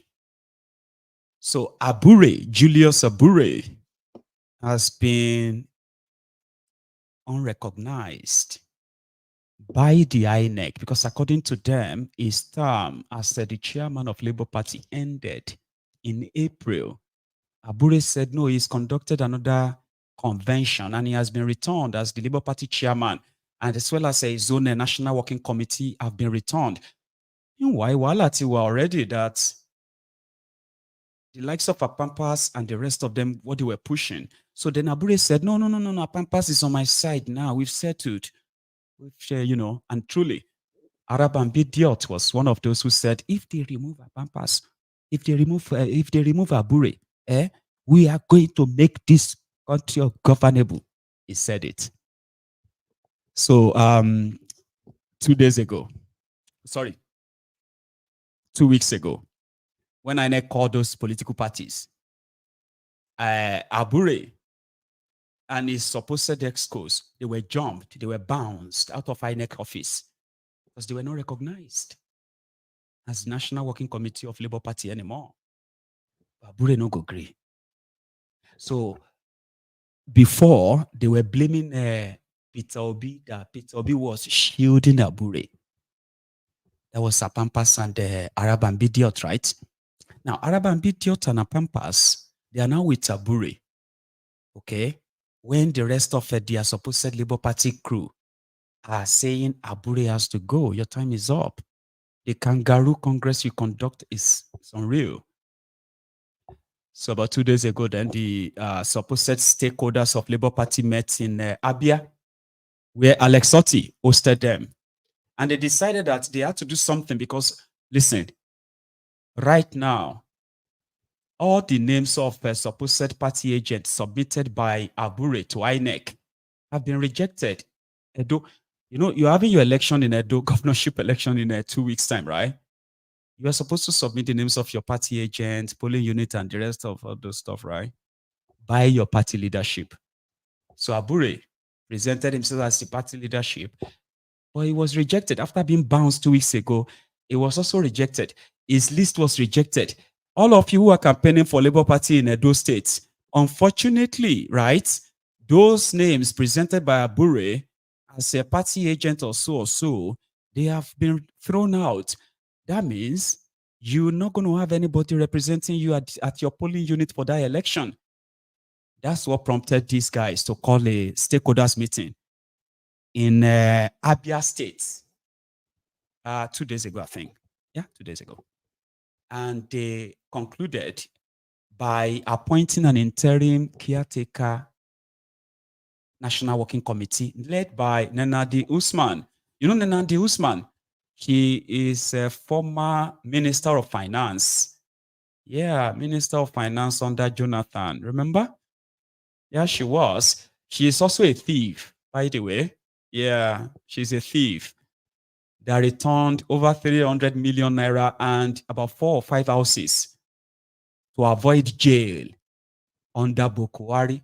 I don't know if you know that, right? She's a thief. Please write that down. What do you mean? Do you have evidence? That was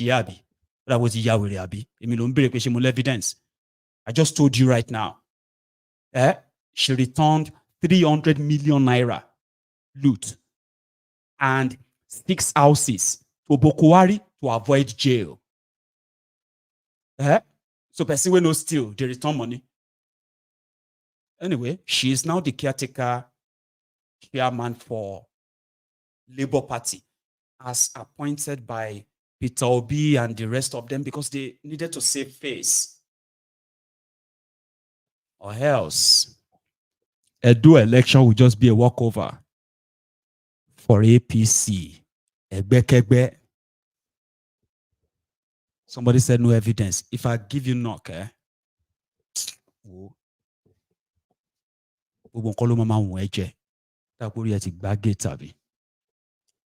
Anyway, right?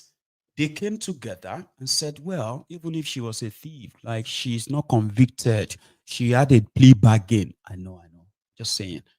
You know, I don't know how much she stole, but for her to be able to afford to give back a 300 million. God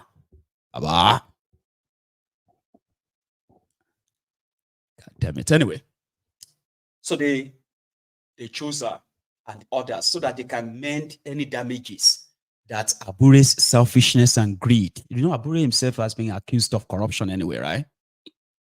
So to save face and make sure they save whatever is left and possibly revive this. So they said, Nenadi Usman will now be the one to conduct a proper convention that will now usher in a proper leadership of Labour Party.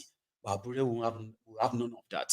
He's been threatening Obi, threatening Oti, and you know obedience. If you do any mess, if you try anything where you want to try, but not try and with Obi. And right now that Alex Oti himself has put himself on the pedestal of, working governor, as they'll put it. It is no longer just Obi now. It's Obi and Oti. Abure, you the mad? You know, saying now Obi, what do you call it? Obi's grace you they use, you they enjoy. How dare you call what Obi participated in and others a charade? So the showdown is set now. Right now, the Labour Party believes that they have a caretaker team in place. Abure is saying, no, I am still the chairman. What will now happen to the Edo when you are not recognized? Greed. But here is what Alex Sotti had to say. It ended negatively against us. And Supreme Court pronounces that, like we know, that the tenure of that National Working Committee ended in June 2024. The implication is that every action that they have taken from that June until the day the matter is decided in the Supreme Court will be null and void. Some of you who are looking at contesting election, maybe by then they would have done primaries, submitted names. You will find that you will not be a candidate. And I'm not saying something strange. It had happened in Rivers State, for those of you who were here in 2019. It had happened in Zamfara and a few other states. Plateau. So, our people say that a battle that is foretold will not consume even the land, because you know it will happen. And of course, there are about 5 off-season or off-cycle elections that should happen any moment from now, including that of Anambra Senatorial District, where our brother Thiefnubu unfortunately left. Because INEC does not recognize the working committee, national working committee that existed. If they conducted primaries and selected candidates, they will not list those candidates in those off-cycle elections. You don't need to take my word for it. A few weeks ago, I called a meeting of chairmen of political parties. Our Barrister Abure went uninvited, and they excused him from that meeting. Just last Friday, another meeting held involving all the political parties. We were not even invited. I also have it on good authority that our party agents for the forthcoming Edo and Ondo governorship elections in November, who were selected or nominated by the same working committee, that the document had been trashed. So as we speak, we do not have agents for those elections that will happen in about 2 months' time.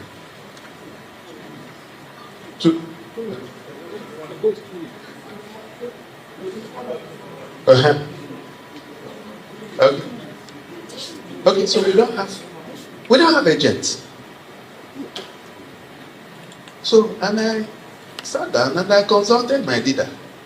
And I said, we can't sit down and let our party go to the dogs. And we consulted lawyers, people who are versed in INEC matters and in political party matters. We are lucky to have Senator Victor here, who is a veteran chairman of a political party, which of course was the most litigious political party in Nigeria. So we consulted and we said, the best way to do it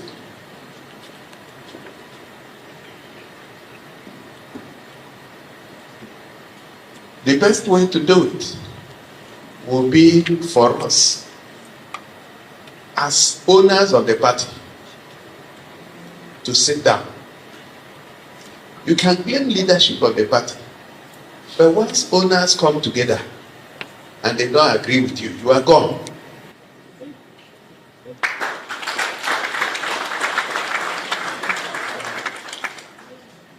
So, and I must also say that before this time, I had engaged with the leadership of the National Working Committee to explain all these issues to them. So for me and for a lot of us that are here, we need to save our party. How do we save our party? We are not here to dissolve anybody. If by exclusion of time, your leadership has been rendered comatose, impotent, then you do not exist. So what we are here to do is to define a way forward. My engagement with people who know better than I do is that since INEC does not recognize the leadership, which I believe is right, because I've seen documents to the effect that an agreement signed by all the parties, including the Barrister Agure, that the party should organize an all-encompassing and all parties, all interests, congresses, starting from the ward, through the local government, to the state, which will in turn lead to a national convention. I did tell the people who are fighting, when they organized a convention in Nnewi, I did ask who the delegates were and how they emerged. And that question has not been answered. So on the basis of that, it is very clear that things were not done right. So let us not move sheepishly into a hole that we know exists. So distinguished ladies and gentlemen, that is the essence of this meeting. It is my understanding that will be very swift and define a direction forward. I know I do have another time to speak, but I wanted to say everything that I wanted to say here, so I don't need to come back again.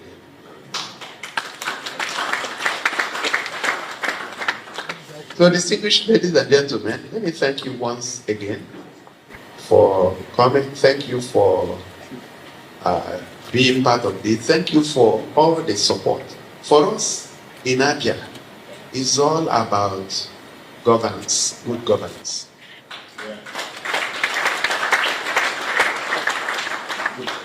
If you follow us, you will find that whatever is not right, we will not do it. That's our watchword. Is it right? Is that the way to go? Labour Party, just like elsewhere, should actually lead the way. It ended. Alex Otti, that is Prince Jejeman's governor. Prince Jejeman, doesn't believe in the charade, but he's from Abia too. And yeah, he's one guy that they believe, is doing well, and he should be listened to. He should be listened to, right? Well, let's leave that. What about Obi? He says same thing. This purpose of this gathering is not just to remove anyone or whatever, it's just to make sure that things are done right, or else you play into the hands of Koolu and his gang. Obi. Honorable members,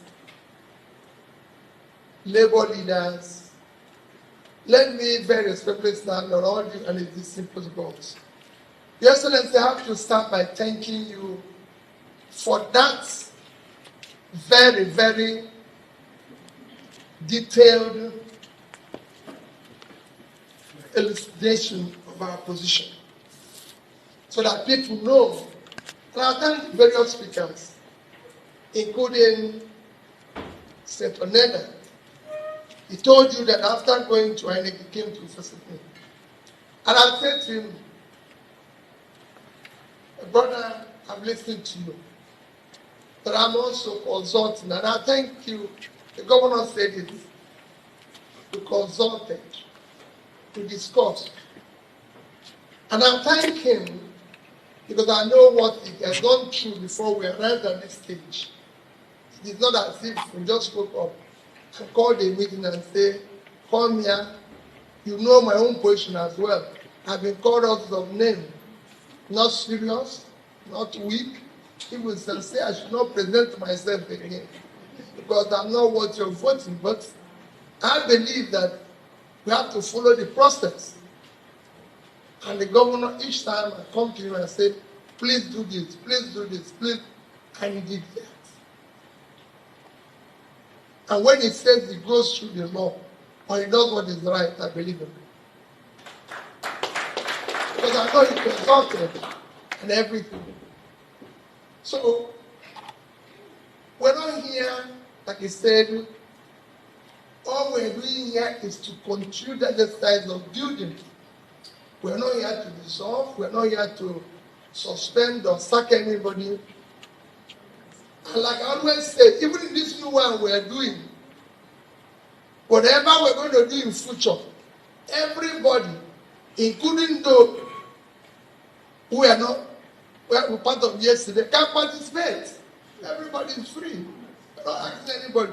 We just want to do it properly.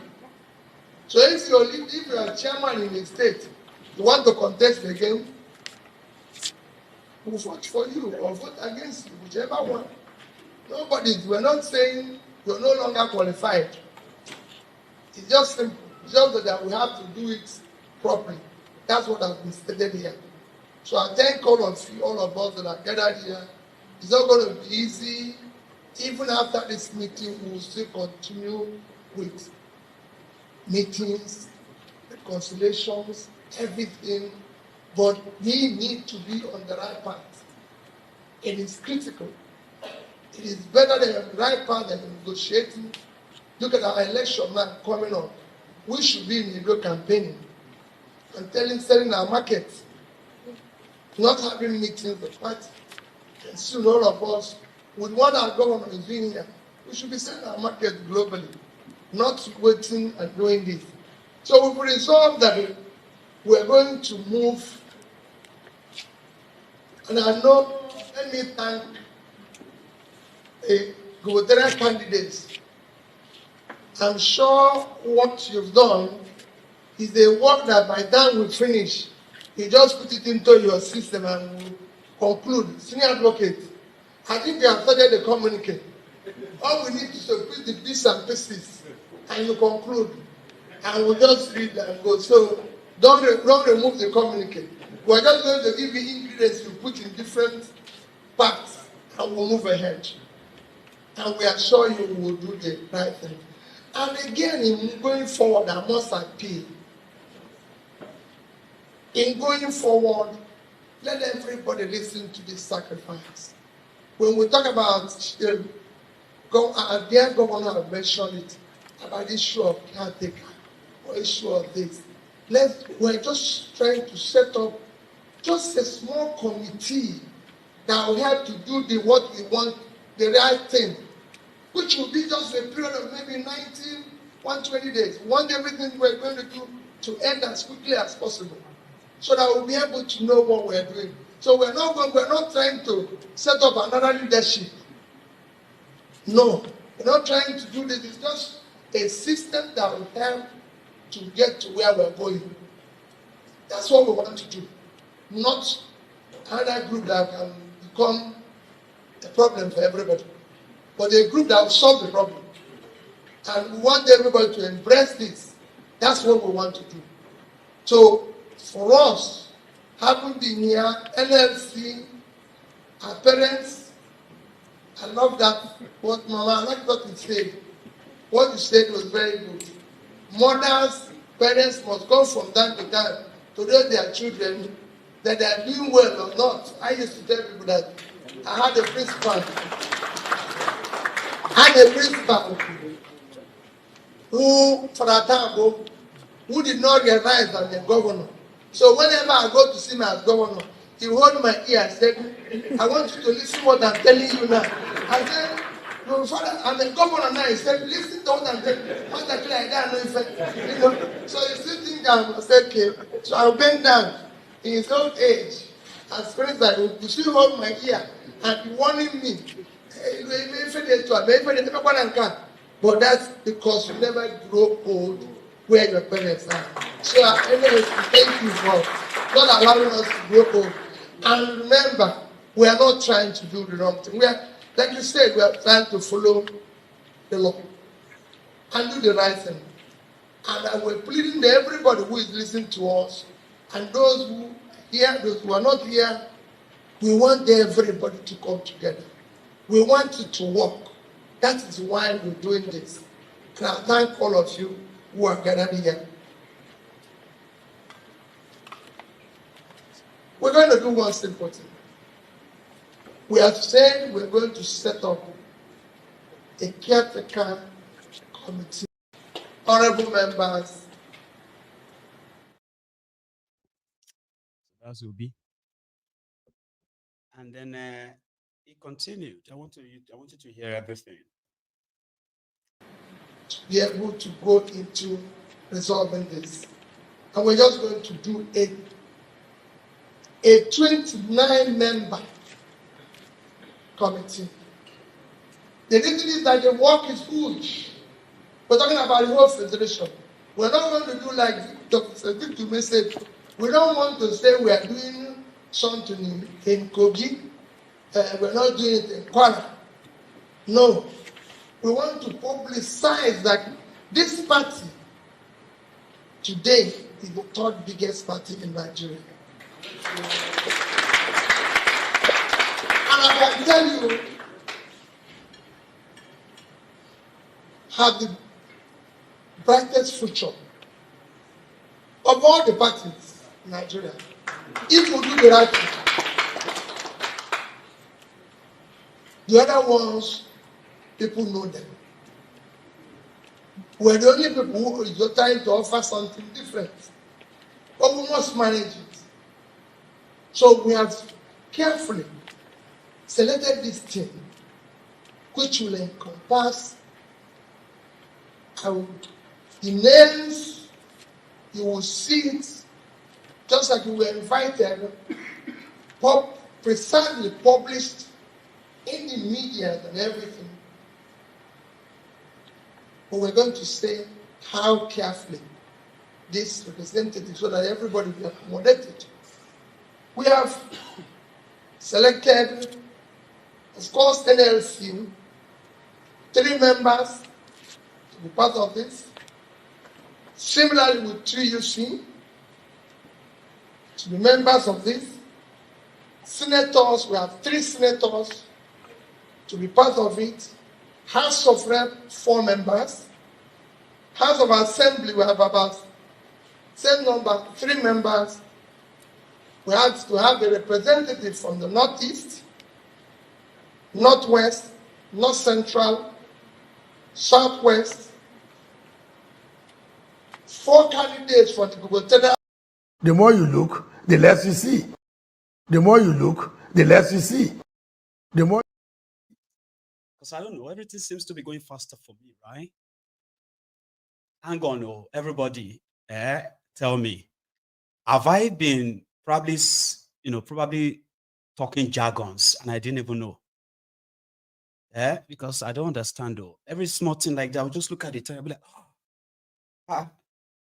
See, I went for my shower before coming to the studio. I went for my shower like around 7:05.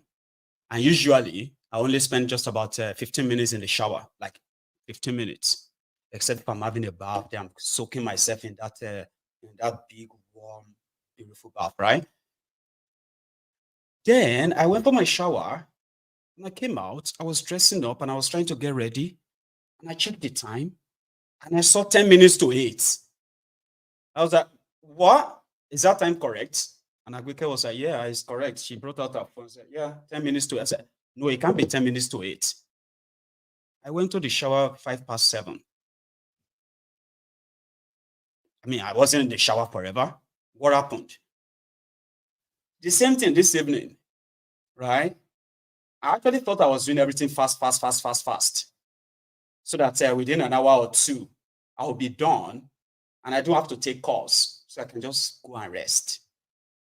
In another 14 minutes right now, or 13 minutes, right? It's going to be 3 hours.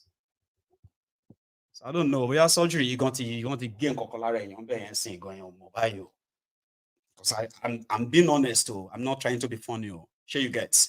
When I look up and check time, and I'm like, time to lotto yani. Is time this gone? And this is what I'm asking myself in my head. And that's how I'm actually like asking to say it out now. That Ewa, what you gain because I don't understand though. But somebody said maybe the surgery is actually good then. No, it's not. You don't understand. I am a timely person. I always time my stuff, like I time things. I've been surgery can make me feel good, laughing and well done. Because if I go back, go watch this video, I can't see na jargons are the talk since. You only forgive you. I won't forgive any of you. Those of you where they see, where they watch, and I no talk. I go watch this video. Can't say na bulaba bala blue. Over 2,000 of you sat there watching. I'm a Jao. You know? Okay, I trust you. African Wahala. So if you say it makes sense, that means it makes sense. Because I trust African Wahala's judgment, even if I am under, what do you call it? Anastasia. I mean, is that what that thing is called, right? Because they gave me one. Baba, they just told me, said, oh, you know what? We're just going to put this in your nose. Okay, so, and you are just going to fall asleep. And I was like, okay. So they did this. You see that big mask, they put it there. They removed it. I saw that. They put it again. I saw that. And I felt like that's it. Until I woke up in pains. And I actually cried. Like I was in so much pain. The pain I've actually never seen or felt before. So well, it's okay. It's all done now. It's all done now. You're fine. Everything went well. I was like, what time is it? And they said it's past 12 midnight. Okay, it went well. They said, yes, it went well. Are you saying I went into this surgery from about 8 p.m. and I came out around 1? Or more. If I see Princess that time, so in fact, if I see some of you who are the leaders of the Yoruba Union who were giving me this encouragement, it's sharp, you just go in and out. 45 minutes is done. You won't even feel anything. If I see all of you are supposed to bite all of you and say, oh, for me, you get what I mean? So yeah, that's how an anesthetic, right? Good. Anesthetic, not anesthesia. Anesthesia is the name, I think. Anesthetic, rather. I kept even to pronounce what they did for me, which is appendicitis, appendicodia. I don't know. I've been struggling to pronounce all those names as well. But yeah, you know, where were we? So that was that was Obido, done with that, and then going forward.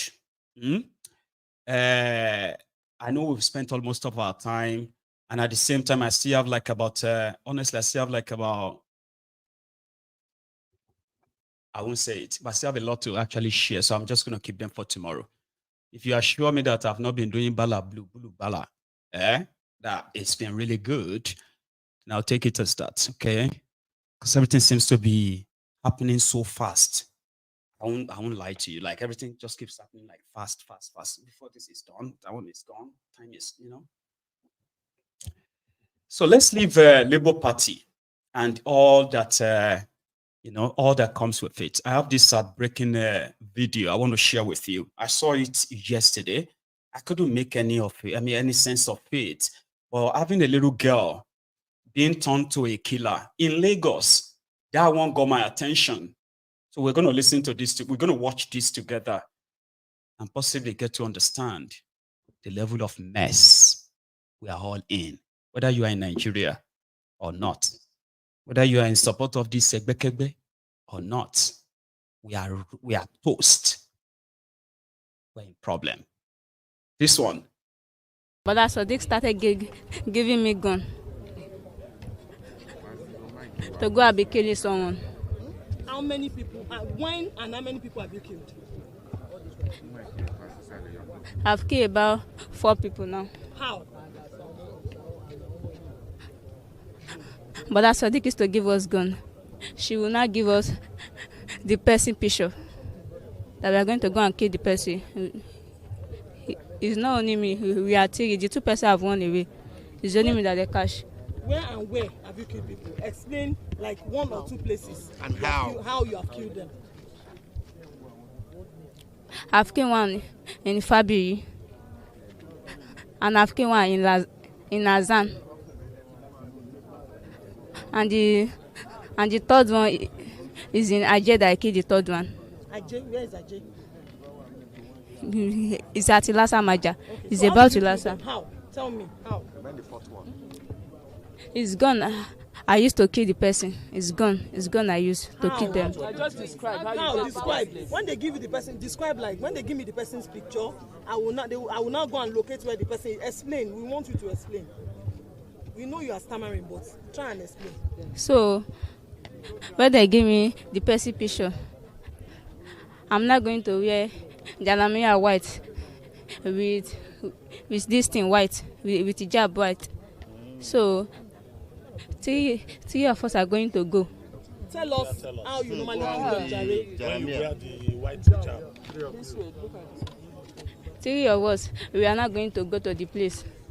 After we reach there, we are not going to enter the person's house and go and kill the person. After that, when we now come back to Boda Sadiq, the gun that we use, we are not going to return him to Boda Sadiq. Boda Sadiq is not going to give me 10,000, but the many people is 20,000. They are going to give the people. Okay, how do you enter the person's house? Tell us, since you've never been there. It's in the night we used to go.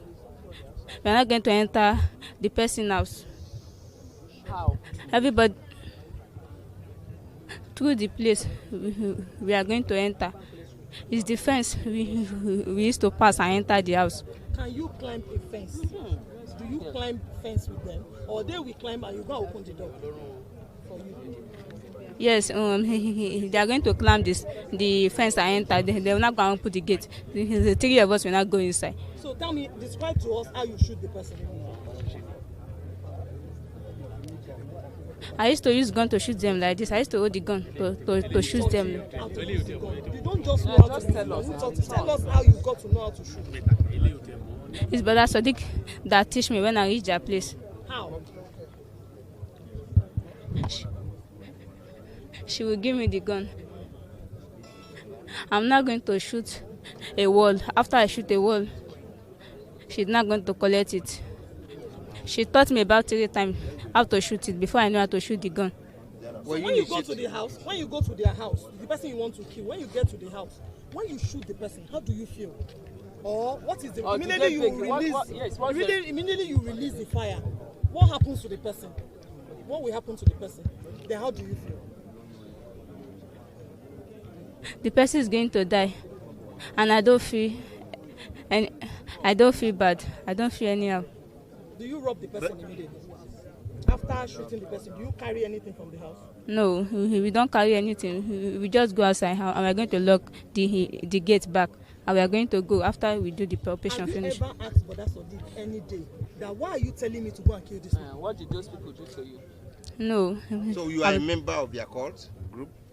Yes. What is the name of the cult and how were you initiated? It's Brother Sadiq that take me to their court.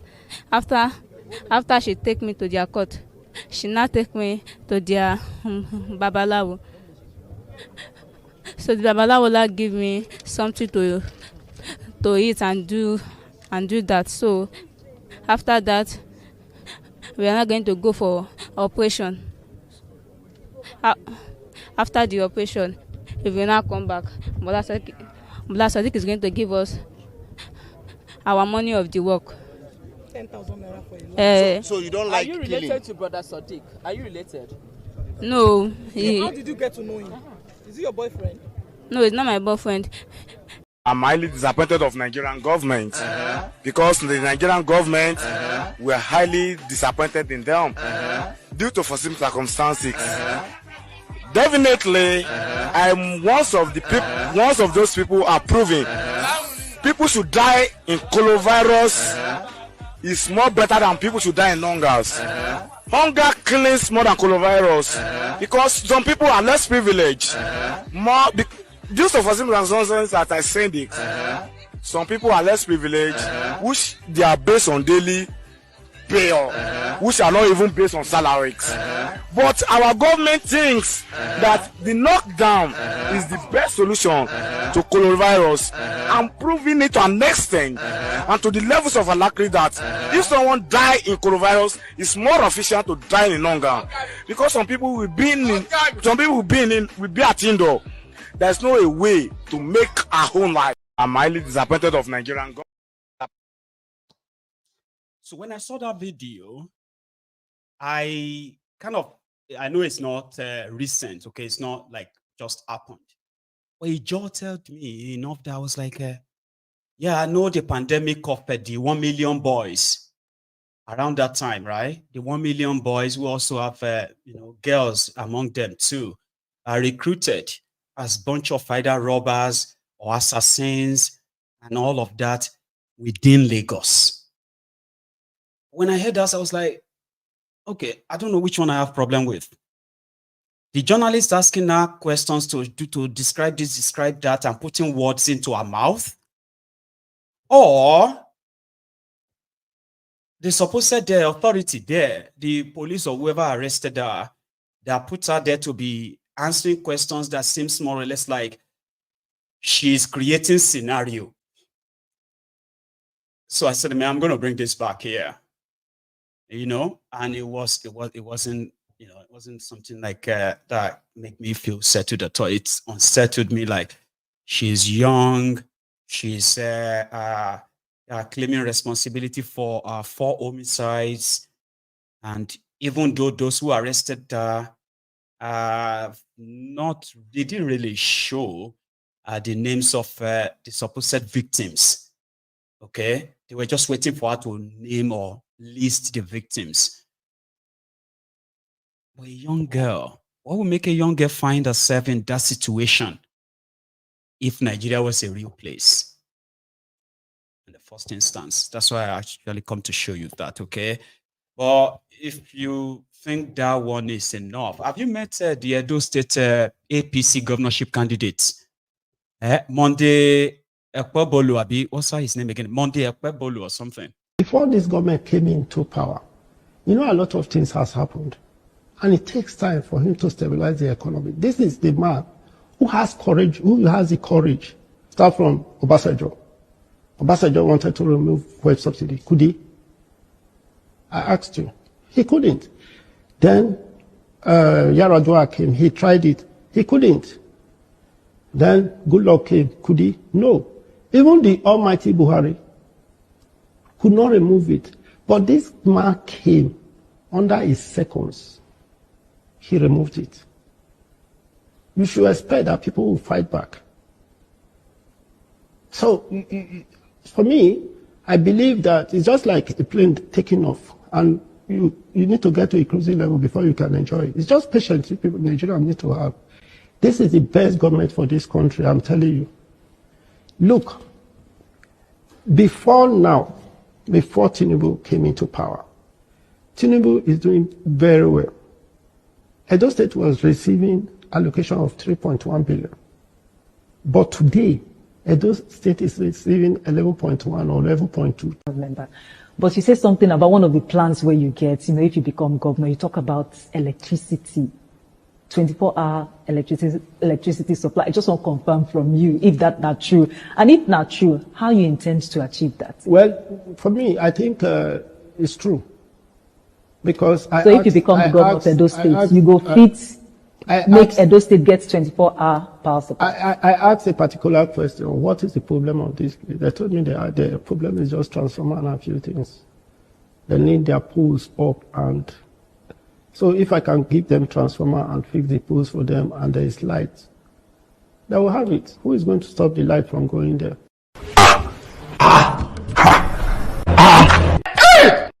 Before this government came into power,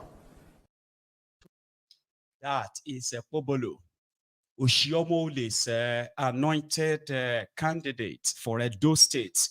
I don't see me. I am not somebody who is interested in your charade election. So sure you get, but sometimes, right?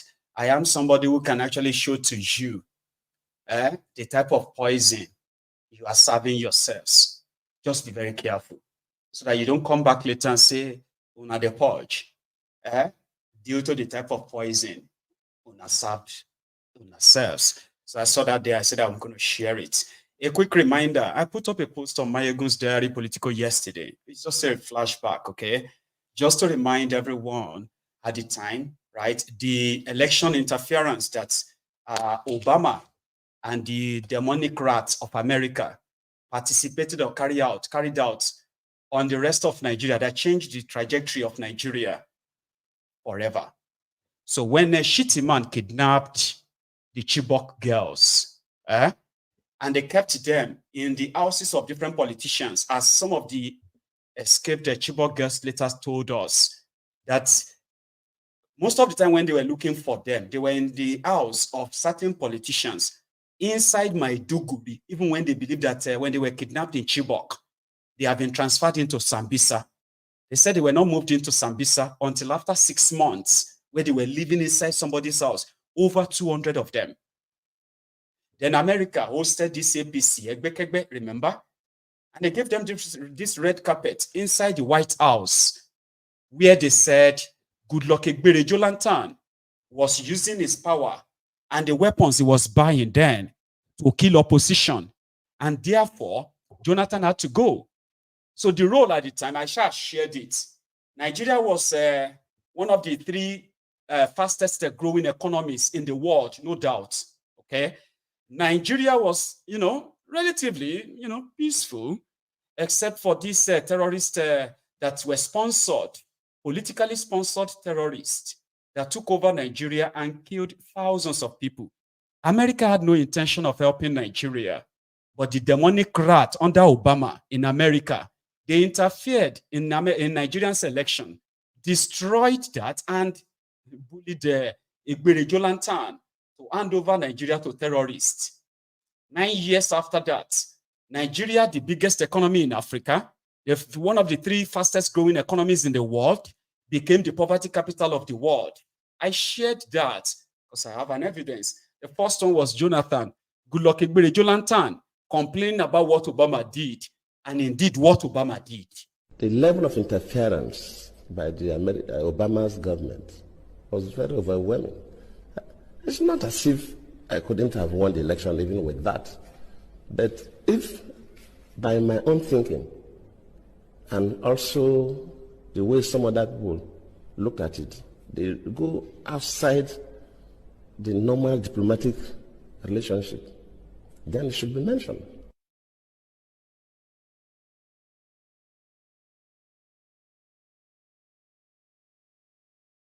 Sending that person to Nigeria at the eve of election, after Obama even issued a statement directing Nigerians to vote for the next chapter, that tells you something. And we should not sweep this things under the carpet. If a foreign country, whether African country or even America or any other country, interferes with our own elections, we should mention it.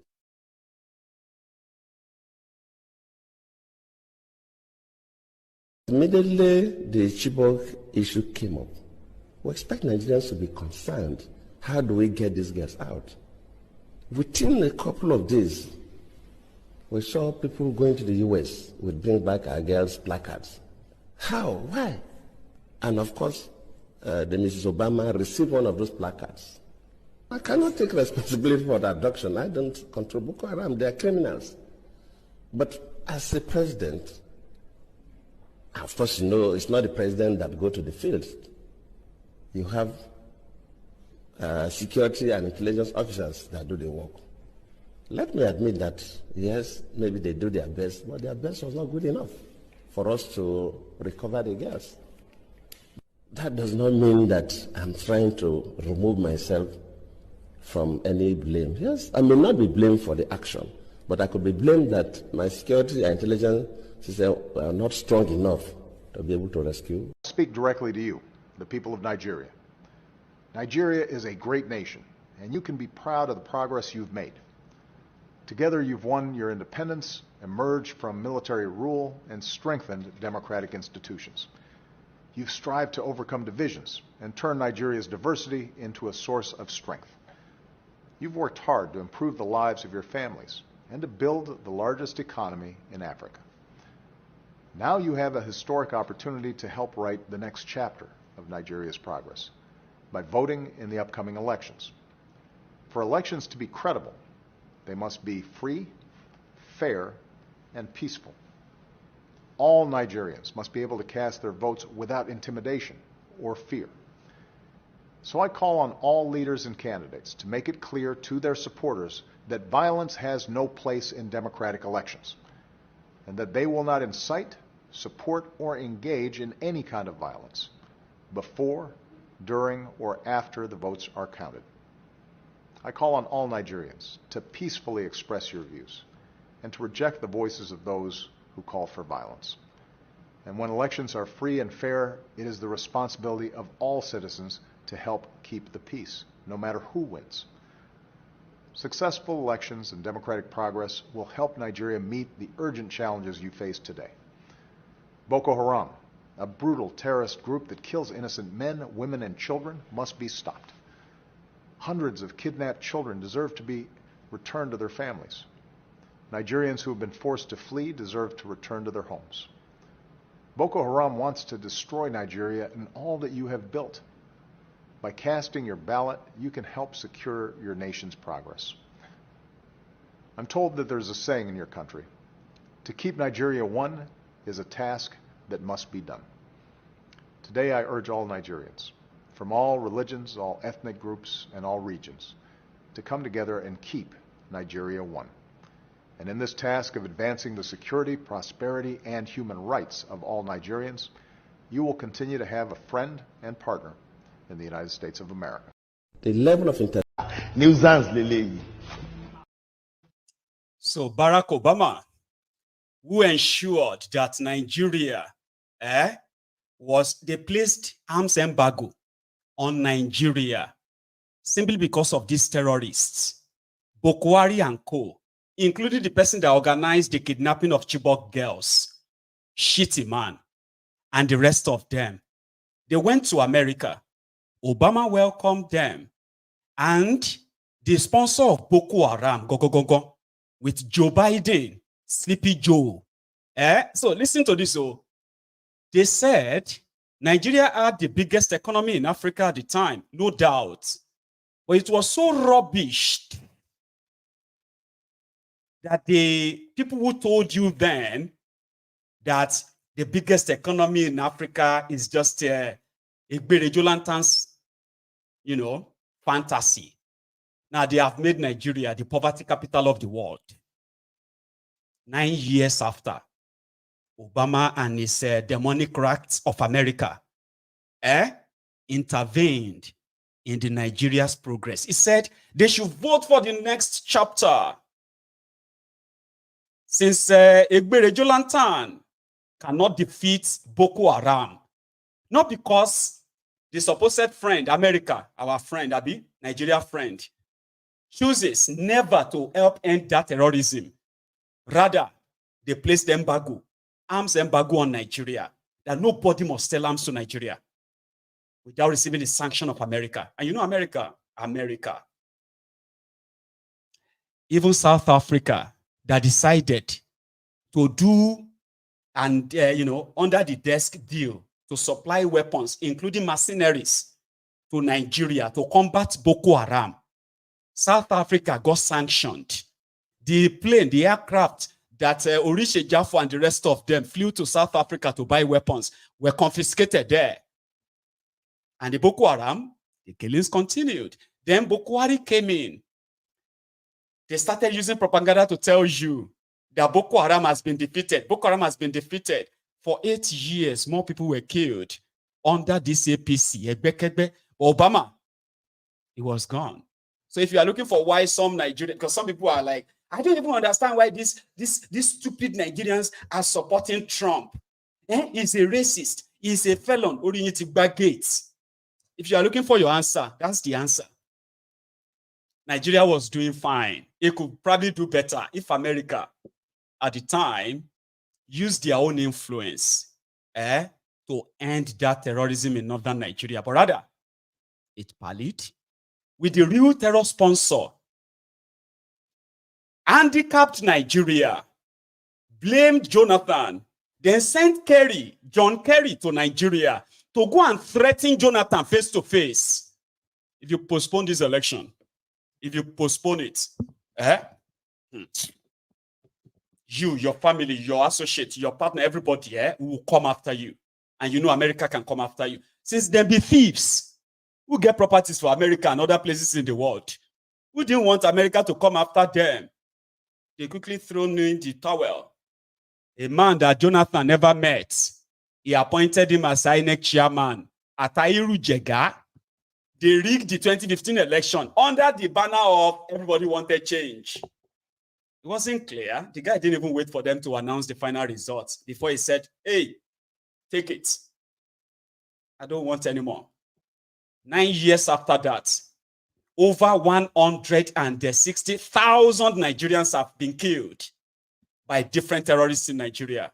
Not just that. More than 10 million Nigerians have been displaced from their homes. Children have become orphans. Women have become widows. Men have become widowers. Until today, Nigerians are still being kidnapped by the terrorists brought in by APC. I'll leave it at that, because people like I know they shout. Thank you so much for spending your evening with me. We actually spent over 3 hours. That's crazy. I am going to see you some other time, okay? Now, the guy in charge, this is the new guy in charge. The one that America, under Sleepy Joe Biden, decided to use the FBI to cover up his supposed criminal record, drug dealing record in America. I just want you to know that you may say that's not enough for them to support Trump. What I call shake with here then. You have no idea what they destroyed in Nigeria. And to them, whether right or wrong, let me tell you this, whether right or wrong, anywhere Obama and the Democrats stands, there are Nigerians that will be standing opposite it. Even if standing opposite it means against themselves, they don't care. The worst is done already. And that's just a reminder, a flashback. Enjoy your evening. I will see you again when I see you, right? Good night.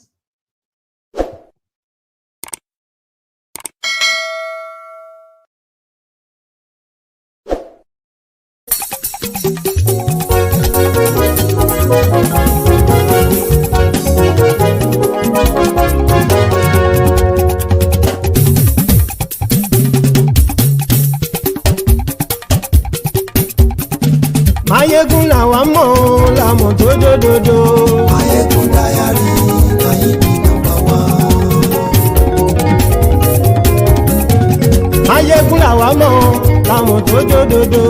Máyégún dáyàrí láyé bí nọ́mbà wá.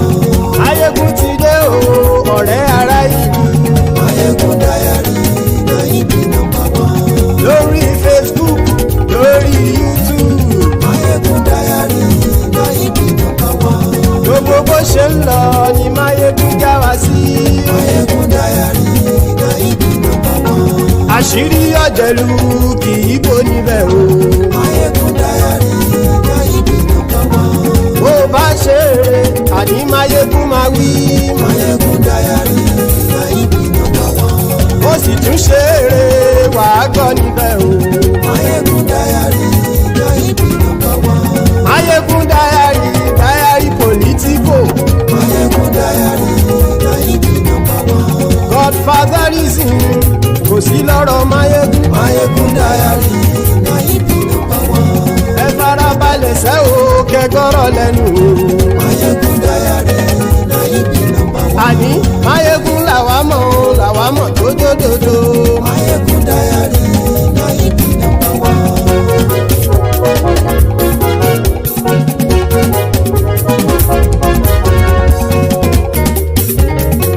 Àní ẹ̀sùn ràkì. Máyégún ti dé. Máyégún ti dé. Ọ̀jẹ̀lú ẹ̀sùn ràkì. Máyégún ti dé. Àní ẹ̀sùn ràkì. Máyégún ti dé. Lórí Facebook. Máyégún ti dé. Àní ẹ̀sùn ràkì. Máyégún ti dé. Lórí YouTube. Máyégún ti dé. Àní ẹ̀sùn ràkì. Máyégún ti dé. Bọ́ bàbá gbé wúrẹ́. Máyégún máa wí. Àní ẹ̀sùn ràkì. Máyégún ti dé. Ijó ìgbádìyẹ. Máyégún máa wí. Àní ẹ̀sùn ràkì. Máyégún ti dé. Pẹ̀sìdó bá rúfin o. Máyégún máa wí. Àní ẹ̀sùn ràkì. Máyégún ti dé. Kí gómìnà kówó jẹ. Máyégún máa wí. Àní ẹ̀sùn ràkì. Máyégún ti dé. Ọlọ́pàá tí ń darí bá. Máyégún máa wí. Àní ẹ̀sùn ràkì. Máyégún ti dé. Aṣòfin tí ń rúfin o. Máyégún máa wí. Àní ẹ̀sùn ràkì. Máyégún ti dé. Òpùrọ́ olóṣèlú. Máyégún máa wí. Àní ẹ̀sùn ràkì. Máyégún ti dé. Ọ̀jẹ̀lú ẹ̀sùn ràkì. Máyégún ti dé. Àní ẹ̀sùn ràkì. Máyégún ti dé.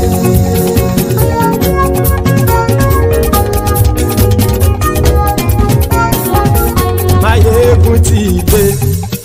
Gbogbo ọ̀jẹ̀lú ẹ̀sùn ràkì. Máyégún ti dé. Gbogbo ọ̀jẹ̀lú ẹ̀sùn ràkì. Ṣùgbọ́n ní bá ti ṣe èyí tó yẹ kí wọ́n ṣe, ọmọ bá dèrò ní fi wọ́n níran o. Máyégún ti dé. Gbogbo ọ̀jẹ̀lú ẹ̀sùn ràkì. Máyégún ti dé. Gbogbo ọ̀jẹ̀lú ẹ̀sùn ràkì. Ṣùgbọ́n ní bá ti ṣe èyí tó yẹ kí wọ́n ṣe, ọmọ bá dèrò ní fi wọ́n níran. Wọ́n fowó bẹ́ẹ̀ o. Máyégún ó sọ pé wọ́n ò fẹ́ bẹ̀. Wọ́n fowó bẹ́ẹ̀. Máyégún ó sọ pé wọ́n ò fẹ́ bẹ̀. Oníkan ṣáàtì ṣe èyí tó yẹ kí wọ́n ṣe fáwọn ará ìlú tó gbé wọn débẹ̀ o. Àyè. Máyégún ti dé. Gbogbo ọ̀jẹ̀lú ẹ̀sùn ràkì. Máyégún ti dé. Gbogbo ọ̀jẹ̀lú ẹ̀sùn ràkì. Ṣùgbọ́n ní bá ti ṣe yìí tó yẹ kí wọ́n ṣe, ọmọ bá dẹ́rọ̀ ò ní fi wọ́n níran. Ha! Kì máa yí ṣe eré. Ọ̀rọ̀ yìí kì í ṣe ẹ̀fẹ̀. Kì máa yí ṣe eré. Ọ̀rọ̀ yìí kì í ṣe ẹ̀fẹ̀. Ẹni bá ti lè lẹ́bọ̀ lẹ́rù o, ọmọ bá dèrò kàṣàyè tú wọn síta. Máyégún ti dé.